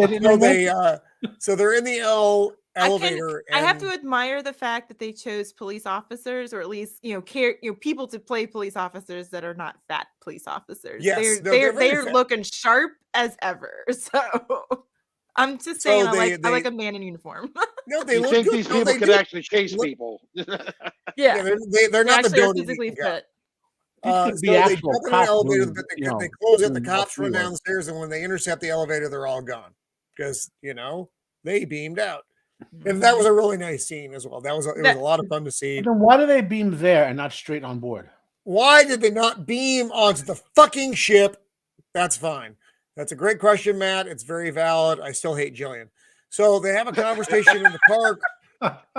Jillian finally gives Kirk the fucking coordinates of the fucking whales. That's actually not a great picture there, Roman. Is that on purpose? Yeah. She's making her lady face. She got yelling at Jim about the fucking whales. Flare. They're very large. You could fit teeth. Like a meatloaf off that nostril. It's giant. So she gives him the whale things. He says, "Thank you." And he's getting ready to beam out, and she's like, "Fuck off." Surprise. And she jumps on him, and they're lucky they don't fucking merge into like some weird thing like the Fly because of that. But there's two heads and like a single body, and it's all fucking weird, dysmorphic. Or like that transport accident in part 1, the first movie where they like, yeah, right. Yes, exactly, Blair. Exactly. So anyway, she jumps on him in the middle of transport, which is probably ill-advised. And then everything's on the boat, and they're fine. They're like, "Oh yeah, we jumped on. We're all good now. Yay! Hey, let's get the fuck out of here." Kirk says that she tricked him. You tricked me. He could have just put her back on the pad and beamed her off I'd be like, ship. "I'm tricking you the fuck off now, Scotty." Get her the fuck Kirk out was of here. objecting too much to being tricked. Because Jim's like, "I'm so lonely. It's been 3 months on fucking Vulcan." So they get on the ship. They take off. Yes. And they spook some joggers or whatever. Yes, they spook some joggers. They're flying over San Francisco. Jillian's like, "Oh, I'm on a spaceship. This is odd." They're still flying. Chekhov, for some reason, is still wearing his fucking scrubs. And Scotty's like, you would think Sulu would have given him his cloak so it could be warm. Just literally, yeah. He's probably got a naked ass too sitting on that chair. Yeah. So it's probably if it's a 23rd century, maybe they've got heated seats now. It's a Klingon ship, though. Yeah, there are no heated seats on a Klingon ship. And Scotty's like, "All right, let's get the fuck out of here." So they go. Boom, sky shot. Yay, we're flying to the Pacific Northwest. Woo! Yeah, we're cool. I don't know what they're talking about. Whales or some shit. They have like tracking things on them, so they get the frequency. They're he was talking. They were between Spock and Bones. Spock is realizing that he's going to have to do his best guess. Yeah, he's got to do his best guess. And Bones goes, nobody's perfect. Nobody's perfect. And of course, because Spock says, "Guess, I can't guess." Yes, yeah, exactly. So, but for him, actually, in DeForest, you're right. DeForest Kelly had a great line. I didn't get the good look. I didn't get DeForest Kelly's look. You have to use your feelings, or it's kind of touching because they've always had this animosity. It is well. It's just they have their pretend hate relationship, like me and Prophet of the Dragon. So now you have Uhura and Jillian, and Uhura's tuning into fucking whale radio, and Jillian's like, "Oh, it's the fucking whales," and there's the fucking whales. And yes, it's the fucking whales. And they're blowing. And then let's get the fucking whales. They look delicious. Can I say this about the 80s though in this movie is that they liked their turtlenecks a lot. They did. She's rocking that sweater for sure. It was very popular. It was very popular. I mean, sometimes turtlenecks are really constricting around the neck, but that's okay. Yeah. So the whalers are tracking the whales. They're like, "Yes, I'm going to get a fucking whale." They're loading the big fucking harpoon gun. They have a lovely, it looks like a fleece or something. I don't know what's going on. There's the whales. They're hunting in the Northwest. It's They're getting cold. Yeah. They shoot the torpedo or the harpoon, and it hits the invisible ship, which is completely invisible, even though that's not what happens before. And it bounces off. Best moments in the movie. "Oh, that's fucking weird how that fucking harpoon bounced off the air like that." And then this giant ship appears before them, and it's terrifying. And this is a great scene, though. It is a great scene. The Klingon bird of prey appearing above the whaling ship was fucking killer. I love it. My favorite is when they're like, "Holy shit!" They're like, they're trying to turn. Like, when you get the fuck out of here. The boat's like turning slowly. Like, it's just funny. Oh, that's just beautiful. That is so cool. That's a really cool shot. It's great to see the size comparison because you normally don't get to see these starships compared to things that you'd recognize. Exactly. Now you got idea how roomy it is in that ship. No, it's big. I mean, but think about that compared to Enterprise. Exactly. The bird of prey is a small ship. Small ship. I mean, it has a crew of like 15, 20 people. That thing's and the boat has probably the same amount of people on it, to be fair. Yeah. And now Scotty's like, "I'm going to beam up the fucking whales. I'm beaming up the fucking whales with the water." Yep. I like the sound effect because when he's beaming them, you can actually hear the creaking on the bird of prey as it's because they're still in atmosphere too, so you're dealing with that kind of pressure as well. Was it like 400 tons or something? I think it was just some absurd amount of weight. Because you have the weight of the whales, and then you have the weight of the water, but it's also the pressure that goes along with that water up against the walls of the glass or whatever, whatever windows, panes. I'm just gonna say it like that. Of the encasement here, and so can you imagine? I agree with Daniel. I love the sound effects of the ship having to take on that kind of pressure and weight. And you add into that Scotty's waistline.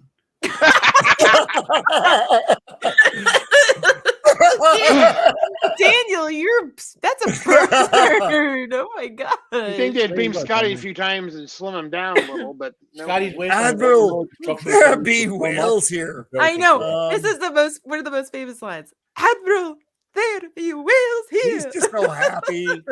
He had a Klingon snack pack. He's good to go. He's got a whale. And now they're talking about making the adjustments to time travel. And Spock's like, I'm gonna have to guess. And Jim's like, Spock, that's remarkable. All right. And then he's like, I don't think he understands. And Bo's like, yes, he understands. He's like, he thinks your guesses are better than most people's facts. And Spock's like, well, then I shall have to make the best guess I can. Well, thanks, fucking Spock. And basically, Bones kind of implies that it's a compliment too, because he trusts Spock's judgment more than anybody else. It's just it's really touching. I mean, these three characters, and it continues with more movies. Yeah. And Jillian looks at her fucking whales. Now they're doing time travel stuff again. And it does seem pretty rough coming out because they have like a power loss, probably because they got the fucking whales on board. No, they came out too close to the probe. They only reach like warp 8 when they go around the sun. They don't reach full warp. So Spock has to do an adjustment, and he's in charge of the thrusters. And they haven't jumped time warp yet. They're trying to get to that speed. It's like we're probably all gonna fucking die. All right. Chekhov's seat is full of crack sweat, so it's really things are going to hell fast, people. He's wearing that fucking robe. So they're shooting towards the sun, going the opposite direction, because obviously you go the opposite direction, you're going to go forward in time. This is how time travel works, Roman. Everyone knows Clearly, that. Yes. Sorry. Yes. The sun gets bigger. There's actually a really big noise, which makes you think they might have died, but they didn't. Okay. And they all come out of it again. They're like, and before we get any further, here's some sci-fi nerdom for why the Star Trek time travel thing works. Okay. Ooh. You remember I said way back that in original Star Trek, warp fields, it was an acceleration, not a velocity, right? But you accelerated mostly into warp space, not real space. The purpose of using the sun was to take the warp acceleration and accelerate you into real space so you could take advantage of time dilation. Matt just hurt my brain. I have to actually go to the hospital now, but before I do that, there's actually they actually have a reason for why they do it that way. Like when the writers as far as concept. What about the direction around the sun? It isn't just traveling faster than light that lets time travel happen. You have to do it in real space, not in warp space. That still hurts my brain. Oh god! So they all just came out of it, and they're all like, "Geez, are we still fucking alive?" And Chekhov's like, "Yeah, we're still fucking alive." And then they're like, "When are we?" And then fucking probe. So they get a power loss on board the Klingon vessel, which basically fucks them up big time. Because when they re-entered back into their time, it's like, they it's flew like too right close. there's like, the probe zoomed them and. Yeah, so, it's kind of like immediately when they're like, we're not sure what year we are in or whatever, and then all of a sudden you hear their okay, we're back. And Jim's like out of control and blind as a bat. So they're flying into the atmosphere with very little control of what they're doing. They have to have some, obviously, because they would have. Yeah, they have to have some control. They say they have none. They would be dead if they had none. They flew under the Golden Gate Bridge. That's not a glider either. So they're using pretty loose terms. So the training I'm not wearing clothes. Sulu's having a moment. He doesn't have his cloak on. He just cloak. And now we're back in the timeline. From you got the Hills from Eyes guy and Admiral Cartwright. Get him back. The window explodes. We have a callback to Window Guys there with their stupid device. Brace. That's how it works. Because he stood all that time holding against the window. That's why it was held up. Yeah. Then Sarek's like, look there. And somehow we can see through the entire atmospheric thing around the Golden Gate Bridge to see the Klingon vessel coming in. And there it is. We're maybe less fucked. I don't know. They're flying under the bridge now. It's a cool shot, but there's no way they're not flying uncontrolled. Because they had to get a shot in of the Golden Gate Bridge. That was kind of like a thing back in the 80s, It's a really nice scene when you watch it live. It's a lot of fun to watch. We're in San Francisco, don't you know? I was born there. Things start exploding on this ship because it sucks. And then they hit the water because they're look how he lands. They go from a dive into a Kirk he had to pull the nose up to do that though. Yeah, otherwise they would have gone fucking straight in. He pulled the nose up so they went ass in. Right. He calls it out. So they had to have control. It was probably manual control, but without any visual. It's more like just guesswork. That's a lot of guesswork going in far though. So we're in the water, blow the hatch. Great. I don't know who Hatch is. I'm glad he got blown. So they did that. They all start jumping out of the ship into what is probably freezing water, but that's fine.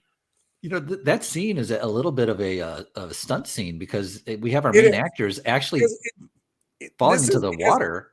It looks very slick. Yeah. There's a lot of things here that look like they can go really bad, and you're probably going to get hurt if you fall. Yeah. Actually, when Scotty comes out, it doesn't look good. No, it doesn't. I noticed that myself. He tumbles basically directly into the water. He's taking a hip injury. So they all get out. Now Scotty and Jillian, girl scientist, are trapped below with the whales. Hey, I'm trapped below with the whales. So Jim comes down. He lets them out. Then he goes down. I love how, too, I think Kirk takes off his jacket thing or whatever, and I'm like, what the?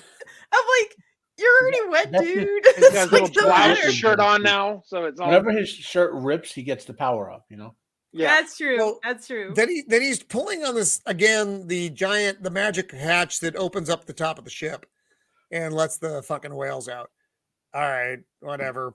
It's fine. It's fine. I mean, watching the movie, it's all good when you're trying to analyze it. I was like, none of this shit really makes a lot of sense. I was like, why does a Klingon vessel have this? Why do they have a thing that opens up the top of your ship so the whales can get out? Event on the Klingon homeworld to rescue whales from back in time. So they were prepped for this. I say it's probably unlikely though. I'm just thinking. So now everybody's on board, on top of and everything, Well, maybe what are they on Pandora? So they're all on the fucking ship. Everybody's wet, and the fucking whales are swimming around. Jim comes out. Look at that hair flowing in the water, though. It's so good. It's one of my favorite effects in the movie. Is Jim's hair in this scene? It's just like, wow, that looks so natural. So now they're all waiting. Where are the fucking whales? There's a fucking whale. Great. I don't look fabulous. Look. Wait, pause. Then you have Jillian. Pause. Jillian not wearing her bra. Oh my god! It's the Jillian boob scene. Yep. Favorite part of the movie. Shieldwall, how long did you pause this on VHS when you were a kid? I saw it in the theater, and me and my brother were like, we couldn't believe it. We were like, I can't believe they let this happen. Good for us. Good for us. It's not worth it. It's not worth having Jillian in the movie. So now everyone in our Starfleet command is like, oh, I guess they're back, and they brought fucking whales with them. That chick doesn't have a bra on, and the whales are like, hey, fuck off. We gotta do our own thing now. So what did everyone think? Like, it goes through way too many rotations. When I was a kid, I actually thought the one whale was dying from heartache. Oh, when he turned upside down, he's like, oh. I thought the one whale was sad from dying, right. and it's not though. It's just because this thing turns vertical as well. Yeah, they turn at the same time. It's like some kind of communication thing. Yeah, it's I didn't so think the that whale at all, talks to Daniel. the giant fucking countertop, and the countertop flies off. I always called it the flying turd because it looked like a turd. Never to be heard or seen from again. Nope. No, it's just gone. So now everything's good. It's like, fuck it. The whales are back. The whale said, you know what? We're the last two whales. Fuck off. Don't bother us anymore. And thing leaves. But I did like the look of the scene again, though, where it's flying past the station and it's all dark. Everybody's dead, probably. And then it lights up again, though. And it's just, doesn't it look like a turd? Yeah, it's got a pinched off in there. It looks like to me. It looks like a core sample. It looks like one of those. Yeah. Core sample. It looks like it's rock on the inside. Oh god, yeah. I told you. Maybe aliens ate too much corn you feel or something. That's what it looks like. Okay, so bad Mexican night on alien planet flies past the giant mushroom, and everybody lives, and they're all like, "What the fuck's going on? Oh shit, things are turning back on again. We're not going to die. Cool." I don't know what just happened there. That's really strange. And all the people are hugging. Yay, we're not going to die. And everybody in the water's happy. Spock's got some kind of weird grimace. You can still kind of see Jillian's boob, but not quite. Yep. Whales are jumping. Everybody's in the water. Fine. Scotty looked like his own flotation device. I'm gonna fucking die. Please get me out of here soon. So Scotty's gonna die in the water. So then the shuttle flies over the whales as they're going out to fuck in the bay. It's great. So now we're back at Starfleet Command. This is another good scene, though. It's the mix of everybody in here looks really good. You have Sark back talking to Jillian. He's like, "What the fuck? Why weren't you wearing a bra in the ocean? We all saw your boob on the giant monitor." Vulcan lady's over here. Admiral Cartwright's talking to some enlisted lady, and inappropriately probably. This lady has lesbian hair, and that's fine. So moving on.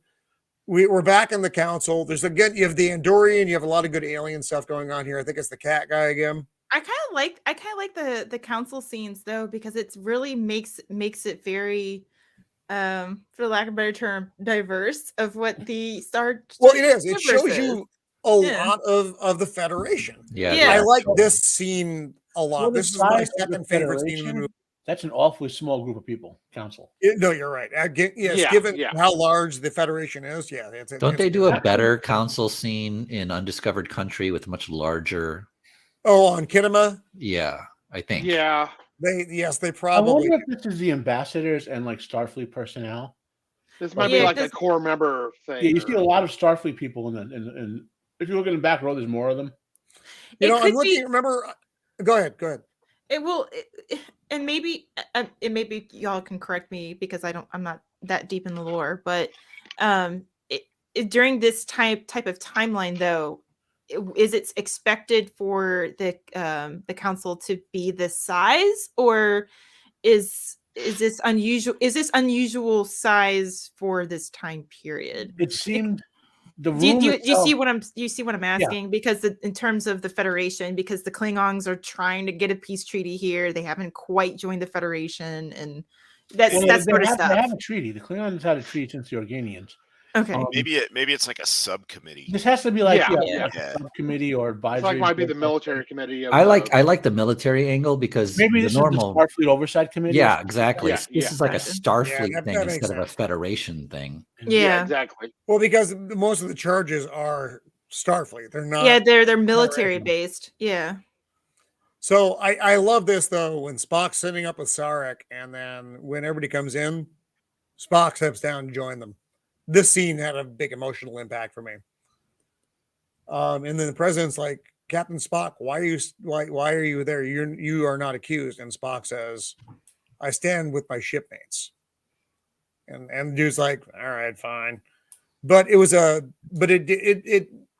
had a big heart grab with that because Spock knew why he was there.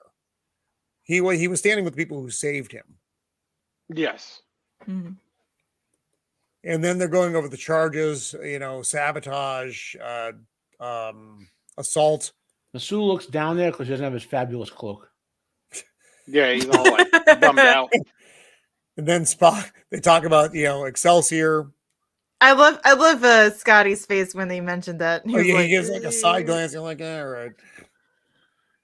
And then we get down to these two, and the president asks them, "How do you plead?" And Kirk's like, "On behalf of my crew, I am authorized to plead guilty." And then the president goes into the whole thing as well. All charges but one are dropped. And that charge is levied solely against Admiral Kirk. And he's like, and everybody's like, what the fuck? Really? Dude just saved the fucking planet. You're still going to give him a charge? And he gets the demotion to captain. And the duty which he has proven himself best at, command of a starship. I do like his look though when the president says it. He's like, "Well, fuck all." Well, and I love Kirk's or at least Shatner's acting there too, because he's fully expecting like severe penalties. Yeah, he thinks he's gonna get fucked. Yeah, and the amount of emotion that goes on, just he doesn't even do too much. It's just amount of emotion you can see in his eyes, like he's getting getting emotional over it. He does so good in these 3 movies. I love There's Shatner. more Starfleet guys on that side of the room too. You see there? See 2 more of them? William got to be some sort of like oversight committee for the Starfleet. William Shatner never gets enough credit for how good of an actor he really is. Nope. I love Shatner. Let me tell you, watching all 3 of these, like Wrath of Khan, Search for Spock, and this one, it's the acting is just, I love the acting from everybody. It's such a refreshing thing, except for Jillian. But so the president, I'm giving you back. You're going to be a captain again, and you're going to get a starship. And then he's like, "The fuck, really?" Cool. I mean, look at this like, boyish face too. He's like, "What?" I don't know why Jillian's so happy. She has no fucking idea what's going on. I like her hair in this one though. Looks a lot better than the rest of the movie. No, for real. Yeah, 23rd century is really good to her in that. Yep. But Sarek he's smiling. Yeah, he's smiling. He broke Vulcans character don't smile, a little especially bit. him. He's pleased. And everybody's clapping. Admiral Cartwright's like, "I'm going to fuck him over in 2 movies." Enlisted lady smiling. There's a lot of clapping. Yeah, and then he's going to open a Cajun restaurant. There's another Vulcan smiling. Not good.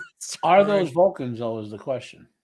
I assume they were. I suppose I could be wrong. I asked that too, and Nerdporeal said they were. Because the Romulans weren't part of anything. No, but there are other species with pointy ears out there. Yeah. Oh, but they do look like they're Vulcan language on them. But like, wouldn't the Vulcans be seeing the Sarek anyway? I don't know. Maybe he didn't like them. Maybe he didn't prefer their company. Yeah. So Kirk and Jillian are now talking, and she's like, "I'm so happy for you, even though I don't know why." I love this part because Kirk is like, "Aren't I going to get some? What do you mean you're leaving?" Yeah. And then she's like, "I got my own ship, I'll find you." I'm like, "What?" What? I don't even have your phone number. I'm the whale expert now. Oh, okay. I have 300 years of catch-up learning to do. I just saved the whole planet. Her does look better. Her acting is not better. And Kirk's like, "Well, fuck it. I guess I'm lonely again." Yeah, I saved the Earth. And then this scene again. I love this scene a lot. This is a good scene. Oh my god, between Spock and Sarek, where Sarek's telling him, when you join Starfleet, I think I objected to that, and I may have made a mistake. Your associates are people of good character. They are my friends. Live long and prosper. And it was a good father-son moment, where the father is acknowledging that his son actually did something good, even though he thought he didn't.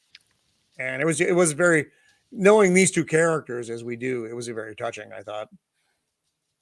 Well, it's also it's a good character arc too. Yes. Yeah, the exactly. The trilogy really continues that story.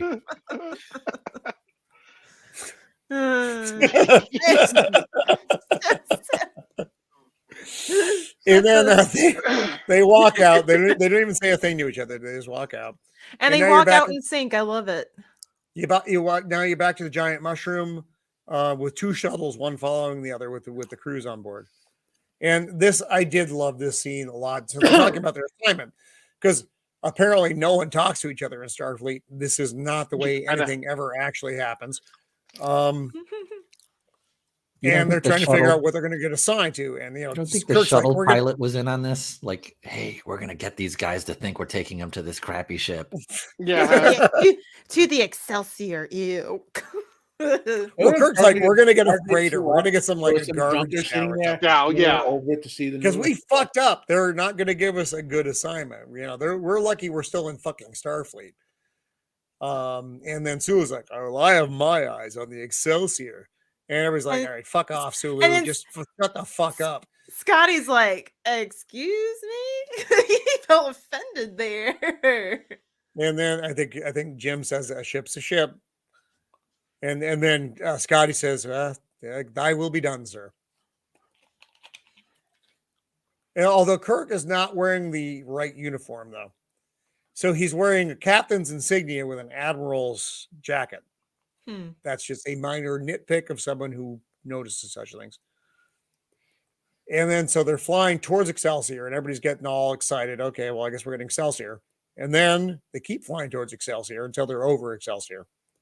And then you see this. Boom. And then everybody in the audience screams because it's Enterprise. Even though it's not Enterprise, it's Enterprise. It's a new Constitution class vehicle. Yep. it's an Enterprise class vehicle. Oh, is that the new class, Matt? Yeah. The Constitution class was replaced with a modified upgrade version called the Enterprise class. But that, again, is that weird Star Trek canon where that's more secondary canon than primary. Yeah, that's canon. really that's deep. I love the fact that the theme music plays. Technically, the Enterprise class is more advanced than the Excelsior class. Really? Yes. Except for when I was a kid, drive. I thought they just repaired the Enterprise. I didn't know it was a new ship. I thought, wow, they fixed that fast. Wow. So the purpose in The Enterprise blew up. this stuff, but Enterprise class vessels or replacing Constitution class vessels, which were kind of like patrol ships, battleships, cruisers type thing, where the Excelsiors were supposed to be rapid response transport, not as individually battle capable, It's so like because the Starfleet was human mistaken. Like in Next Generation's time, there were like tens of thousands of ships. At this time, there were maybe 200 vessels in Starfleet. Right, far less ships. And so you had your constantly on patrol Constitutions and eventually Enterprise class vessels, and then some subsetting that would be like your Reliant and your Miranda classes, your science vessels. And if you had to deploy rapidly, you'd want to send a bunch of Excelsiors out there to get to that point. So that was a concept that Starfleet was playing with at the time. I love the detail shot though of the name of the ship slide over, because it shows almost like the panels. Yeah, the panel detail. Yes. I mean, I know this is probably just based off of a model. I love the panel details of this. It looks great. It looks so. It definitely makes you feel like this is real. It's such a recognizable ship design. Yes. It's beautiful from close up and far. It's just great. No, I love the look of that ship. It's a weird shape. I mean, it is. It's a bizarre looking ship. If I remember, it's not just a straight line kind of ship, but it's fucking beautiful. Yes. The eventual replacement for the Enterprise class vessels was whatever Picard's vessel was with the Stargazer. You remember the Stargazer with the four? With the weird four engines. Yeah, that was the eventual like heavy cruiser type replacement for the Enterprise class vessel. What class of ship was that thing called? I don't remember offhand. I don't remember. You could get it in Star Trek Online. I have Memory Alpha up. I can just look up the. The bridge it has more light to it though. I love that that. As soon as they're on the bridge, they got the old sound effects. So you have the old, noises. Yeah, I do. I like the way the bridge overall looks. I just wish it was darker. It's too bright. You're just getting flashbacks of JJ's. Yeah, exactly. It is. It is. There's a little lens flare in here. So bright on that bridge. Class vessel. A what class? It was a Sagan class vessel. Sagan. Okay. Sagan, like Carl. Actually, was it? Am I looking at the right one? Somehow Minotaur or something like that is in my head.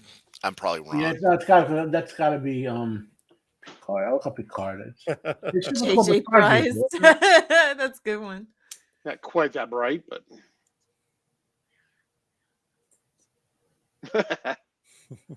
shitborn. So and then Jim's last line is, "Let's see what she's got," and she goes to warp. And now he's back in. Oh, it's so beautiful. I love that. I love that just so much. And then I love the fact they have the theme music playing, and it's like sorry. Man, it was. I mean, it's a fun movie. Yes, it has stuff that I make fun of. It's got quirks. Yeah, it's got quirks, but I love this movie. as a closer to the trilogy. Yes, it's just so well done. So it was the Stargazer was a Constellation class starship, and eventually, because Picard made the Stargazer famous, there was a successor called the Stargazer class. Oh, okay. Wow. So it's Constellation, Constitution to Enterprise, the same concept. So that's Star Trek 4 in all its glory. These three movies were the best of the Trek, of the original cast, or even all of them. All of it, yeah. From movie to movie to movie, it's a glorious story arc. You don't get better. You go to Star Trek 5, which is not good, and Star Trek 6, which is not a bad movie. There's a lot of elements that I find very forced, but in context, the three movies together are great, and you just don't beat that. You can't like the three of them together. They just make such a strong storyline. Yes. I mean, I know the individual ones. You can take it or leave it. Obviously, Wrath of Khan is the better one, but there you go. So, but it's I don't know, this particular trio is such a nostalgia favorite for me, especially with me and my brothers watching it. I mean, we would literally watch the crap out of these VHS tapes, and strength of these movies is what got Star Trek and Next Generation going. Exactly. And let me tell you, I'm pretty sure the music and the sound on these VHS tapes are probably worn out a little bit. Oh my God, you still have it. Yes, I do. I have the others upstairs in the attic. I need to bring them down. But yeah. Do you have a time actual machine VHS? Play them on. I would love to get a VCR. But you got to remember that it's only a year after this came out that the Next Generation started. Yeah. Yeah. I remember the night that it went live, because me too. I wanted to see the premiere, but I was in the airport on the way to Japan. We all instead. We all gathered at my uncle's house in Chicago in the city and watched, all my uncles, all my cousins, to watch the first episode of Next Generation. It was and we were all mildly disappointed. I remember seeing maybe 10 minutes of it on remember those old TVs they used to have? They were black and white. You put coins in them at the airport, God. And you could watch them. Somebody was watching it, and I was standing behind him watching the start of it, with the intro. And then I had to go. That was, and then because I was overseas, I didn't get to see any episodes for a year and a half, 2 years. Oh wow! Channel 13 every what was it, Friday night or something? That's where. Yeah. Oh my gosh! I mean, let me tell you though that these movies helped jumpstart Star Trek back into the forefront. And Next Gen was great. I loved Next Gen, and we all know it found its legs a little bit late, and that was okay. but when it finally found its legs, it was fucking genius. Yeah. And none of the other series, even the ones that followed, I actually don't like any of the other Star Wars. I hate DS9. Oh, I know other people like I love DS9. DS9 is DS9 the is best out of awesome. them Yes. It was good. That to me is the great commode of the fucking cosmos. I have not was seen, I I don't have like not seen Voyager. DS9 yet. The only thing I like about Voyager is sadly 7 of 9. That's because she has giant space boobs. And I know that's sexist. I understand it when I say the words. I know it's not right. It's not good, but she was the only part of the show that I enjoyed. Enterprise had a lot of moments that I wanted to like. Enterprise it just garbage. never experience came together for me. And temporal war shit. Enterprise comes together in the last 6 episodes. Yes, I like their throwback episodes when they had the Mirror Universe episodes. Yeah. I thought those were. I think it was like the 2 best. Right. Enterprise Those were complete trash because of one episode, Similitude. It is literally the most anti-Star Trek thing ever done, even over all this Picard nonsense or whatever. It is the most disgusting episode of a Star Trek thing I've was that the clone episode? Where they clone Trip and they would just execute the clone to, even though the clone was fully sapient. It wasn't like a clone with no brain or whatever. They wanted to make a fully functional clone, all of Trip's memories, and then execute him so it can take his brain out, part of his brain out, to transplant the Trip. Yeah, it's fucked up shit. So, anyway. It's a strange way to end. Let's I do want to let's go around the horn here. I was really happy that we got to talk about these 3 movies though over these many weeks because these are movies that are worth talking about. Yeah, they're not the same stuff that we have today. No. They're very. I don't think there's a movie that's come out in modern cinema in the last many years that I would give this much devotion to sit and have 3 nights of several hours worth of conversation about, because they just don't exist. The Lord of the Rings, I put that aside as a very special thing in a bubble, but everything else is like, all right, it's fine. It's a movie, but these movies back in the day in the 80s, just they brought something forward that we thought we had lost. And when Star Trek died at the end of the 60s, and Star Trek motion picture really didn't get a lot of gears going. But once Wrath of Khan came, Star Trek was back in a major way, and it never left after that. Not really. There it is. Until we got to modern era and Discovery, which was, it's not Star Trek, the ball cancer of the Star Trek universe. And then came Picard, which was the prostate cancer of the Star Trek universe. So we never really got it back after that. So unfortunately, until something comes again, which is like this, and I don't think it ever will, we have this trilogy, which was magic. And I'm grateful we did. So going around the horn before we sign off here for the evening, Matt, the Unbearable 73, what do you have coming up, buddy? Haven't been doing a lot of videos lately between being sick and being occupied with World of Warcraft. I'm trying to get back into it. I'll get back to my Bleach reviews. Might be commenting on some pro wrestling videos and stuff. I've got the urge to watch pro wrestling again. I don't know. I'll try to get back to the video content over the next weekend. It's been a while since I posted stuff. A little bit of trivia. The first appearance on screen of a Constellation class vessel was in Star Trek VI during the briefing when they would come with a plan to rescue Kirk from Urapente. You see the USS Constellation on the briefing screen. So that was the first appearance of it. Cool. Other than that, hopefully we'll maybe do some more stuff with Roman here after the holidays are over, and that's more or less it for me. All right. Blair de Blair, my favorite wizard. What's happening with you, brother? Next week, beginning of the year, I'm going to be on with Jacob Ironside, and we're going to talk about Star Trek 6. Oh, I believe you're going to be on together. Yes, yes. We're going to dive into that. One thing about this movie I wanted to point out is you look at the diversity of the casting. You look at all that, how organic that was, and how good a good story makes that work. The crap we have now is like force-fed crap written by stupid people, and that's why people are turning off on it. So, look back to this, kids, and see what real good stuff looks like. Well, it's stuff when actors cared about their roles and writers cared about their movie. Yeah, and everybody cared about it, and there was an eye to a profit, but then there's also an aspect of storytelling that I think is just gone. Yep. So, but we'll be talking about Star Trek 6 next week. Right on. I have so many pictures I have to download. So, Mags, what's happening in the world of Mags?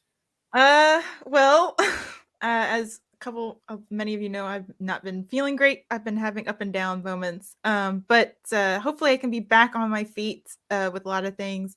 I am looking into the new year, looking at a schedule for things. So please be on the lookout. I'm not sure about creating videos quite yet because that seems like a daunting task at the moment, especially with what I do for work. But tomorrow you might see me on Zach's and Flaccid's 12 hours for Two Towers because it's the 20th anniversary of the Lord of the Rings, The Two Towers this month. So I will be on later in the evening. I'm not sure when because it's year end for me as an accountant and I need to close things out tomorrow. So so I have some things to do before then. But I should be on Jacob Ironside's channel too, but I'm not sure. I'm not sure if I'm going to be on with you, Roman, and Blair de Blair, but I think I'm going to be on coming up on Jacob Ironside's channel. I know I have to check it out. I'm on with him a couple of times next month. So maybe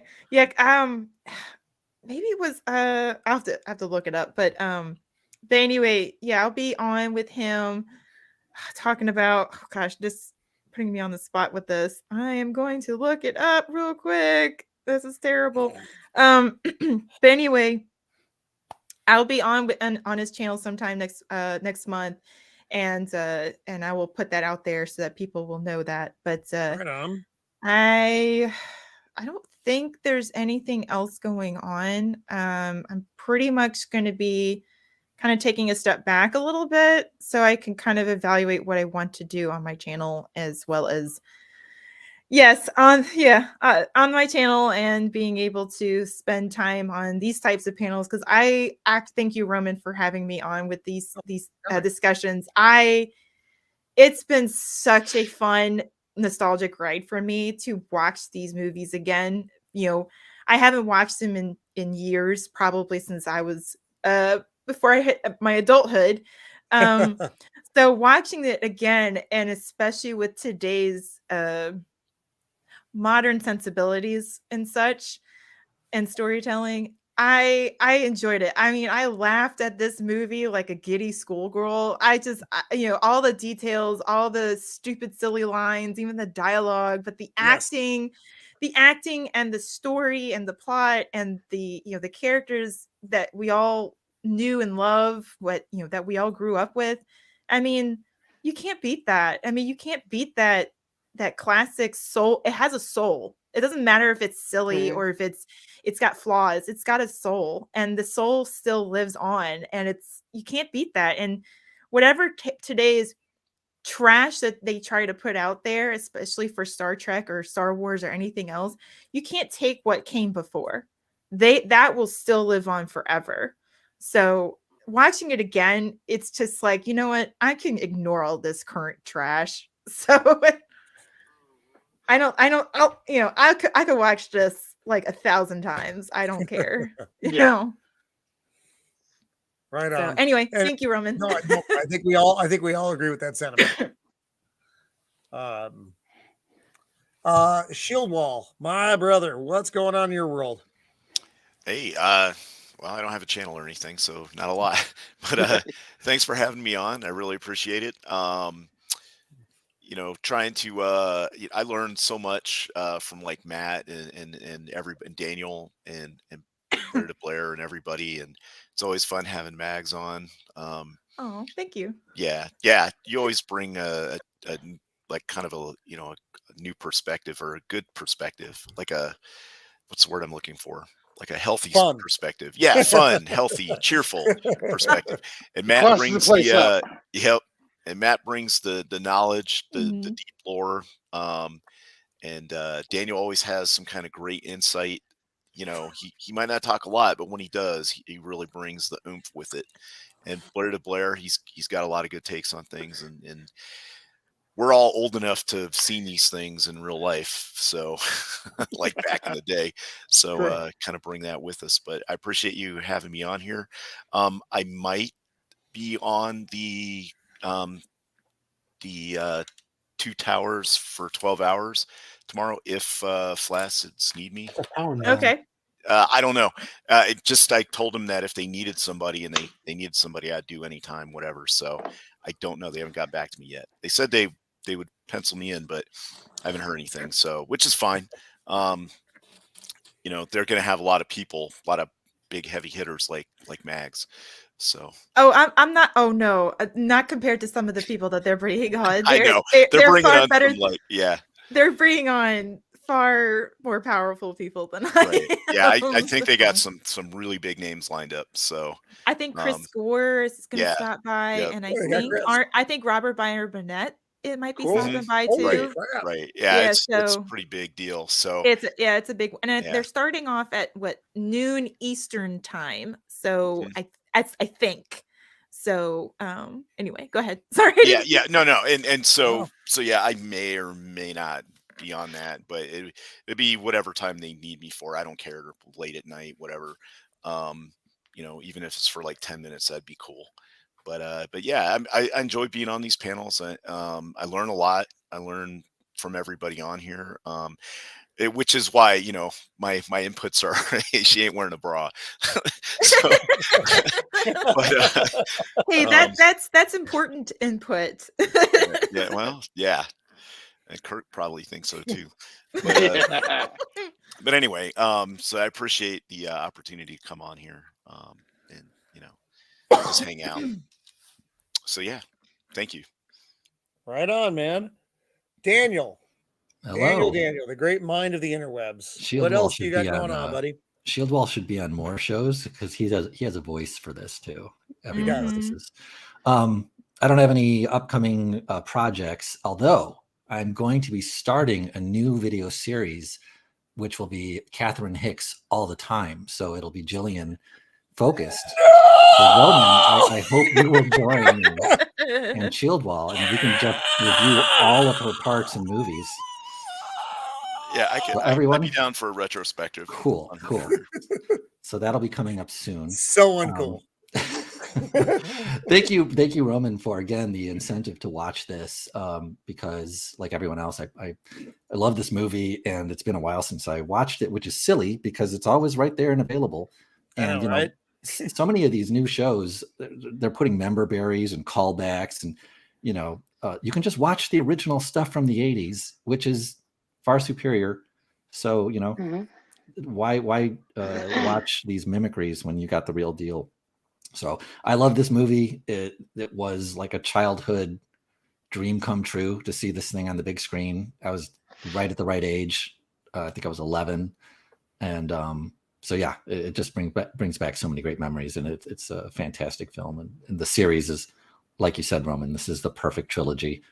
So anyways, that's all. I don't have anything else. Hopefully I'll start working on some new projects, but these winter months are miserable for me.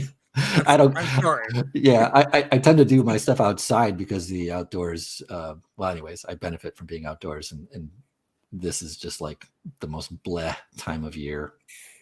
So nothing else exciting going on, sorry to say. Got it.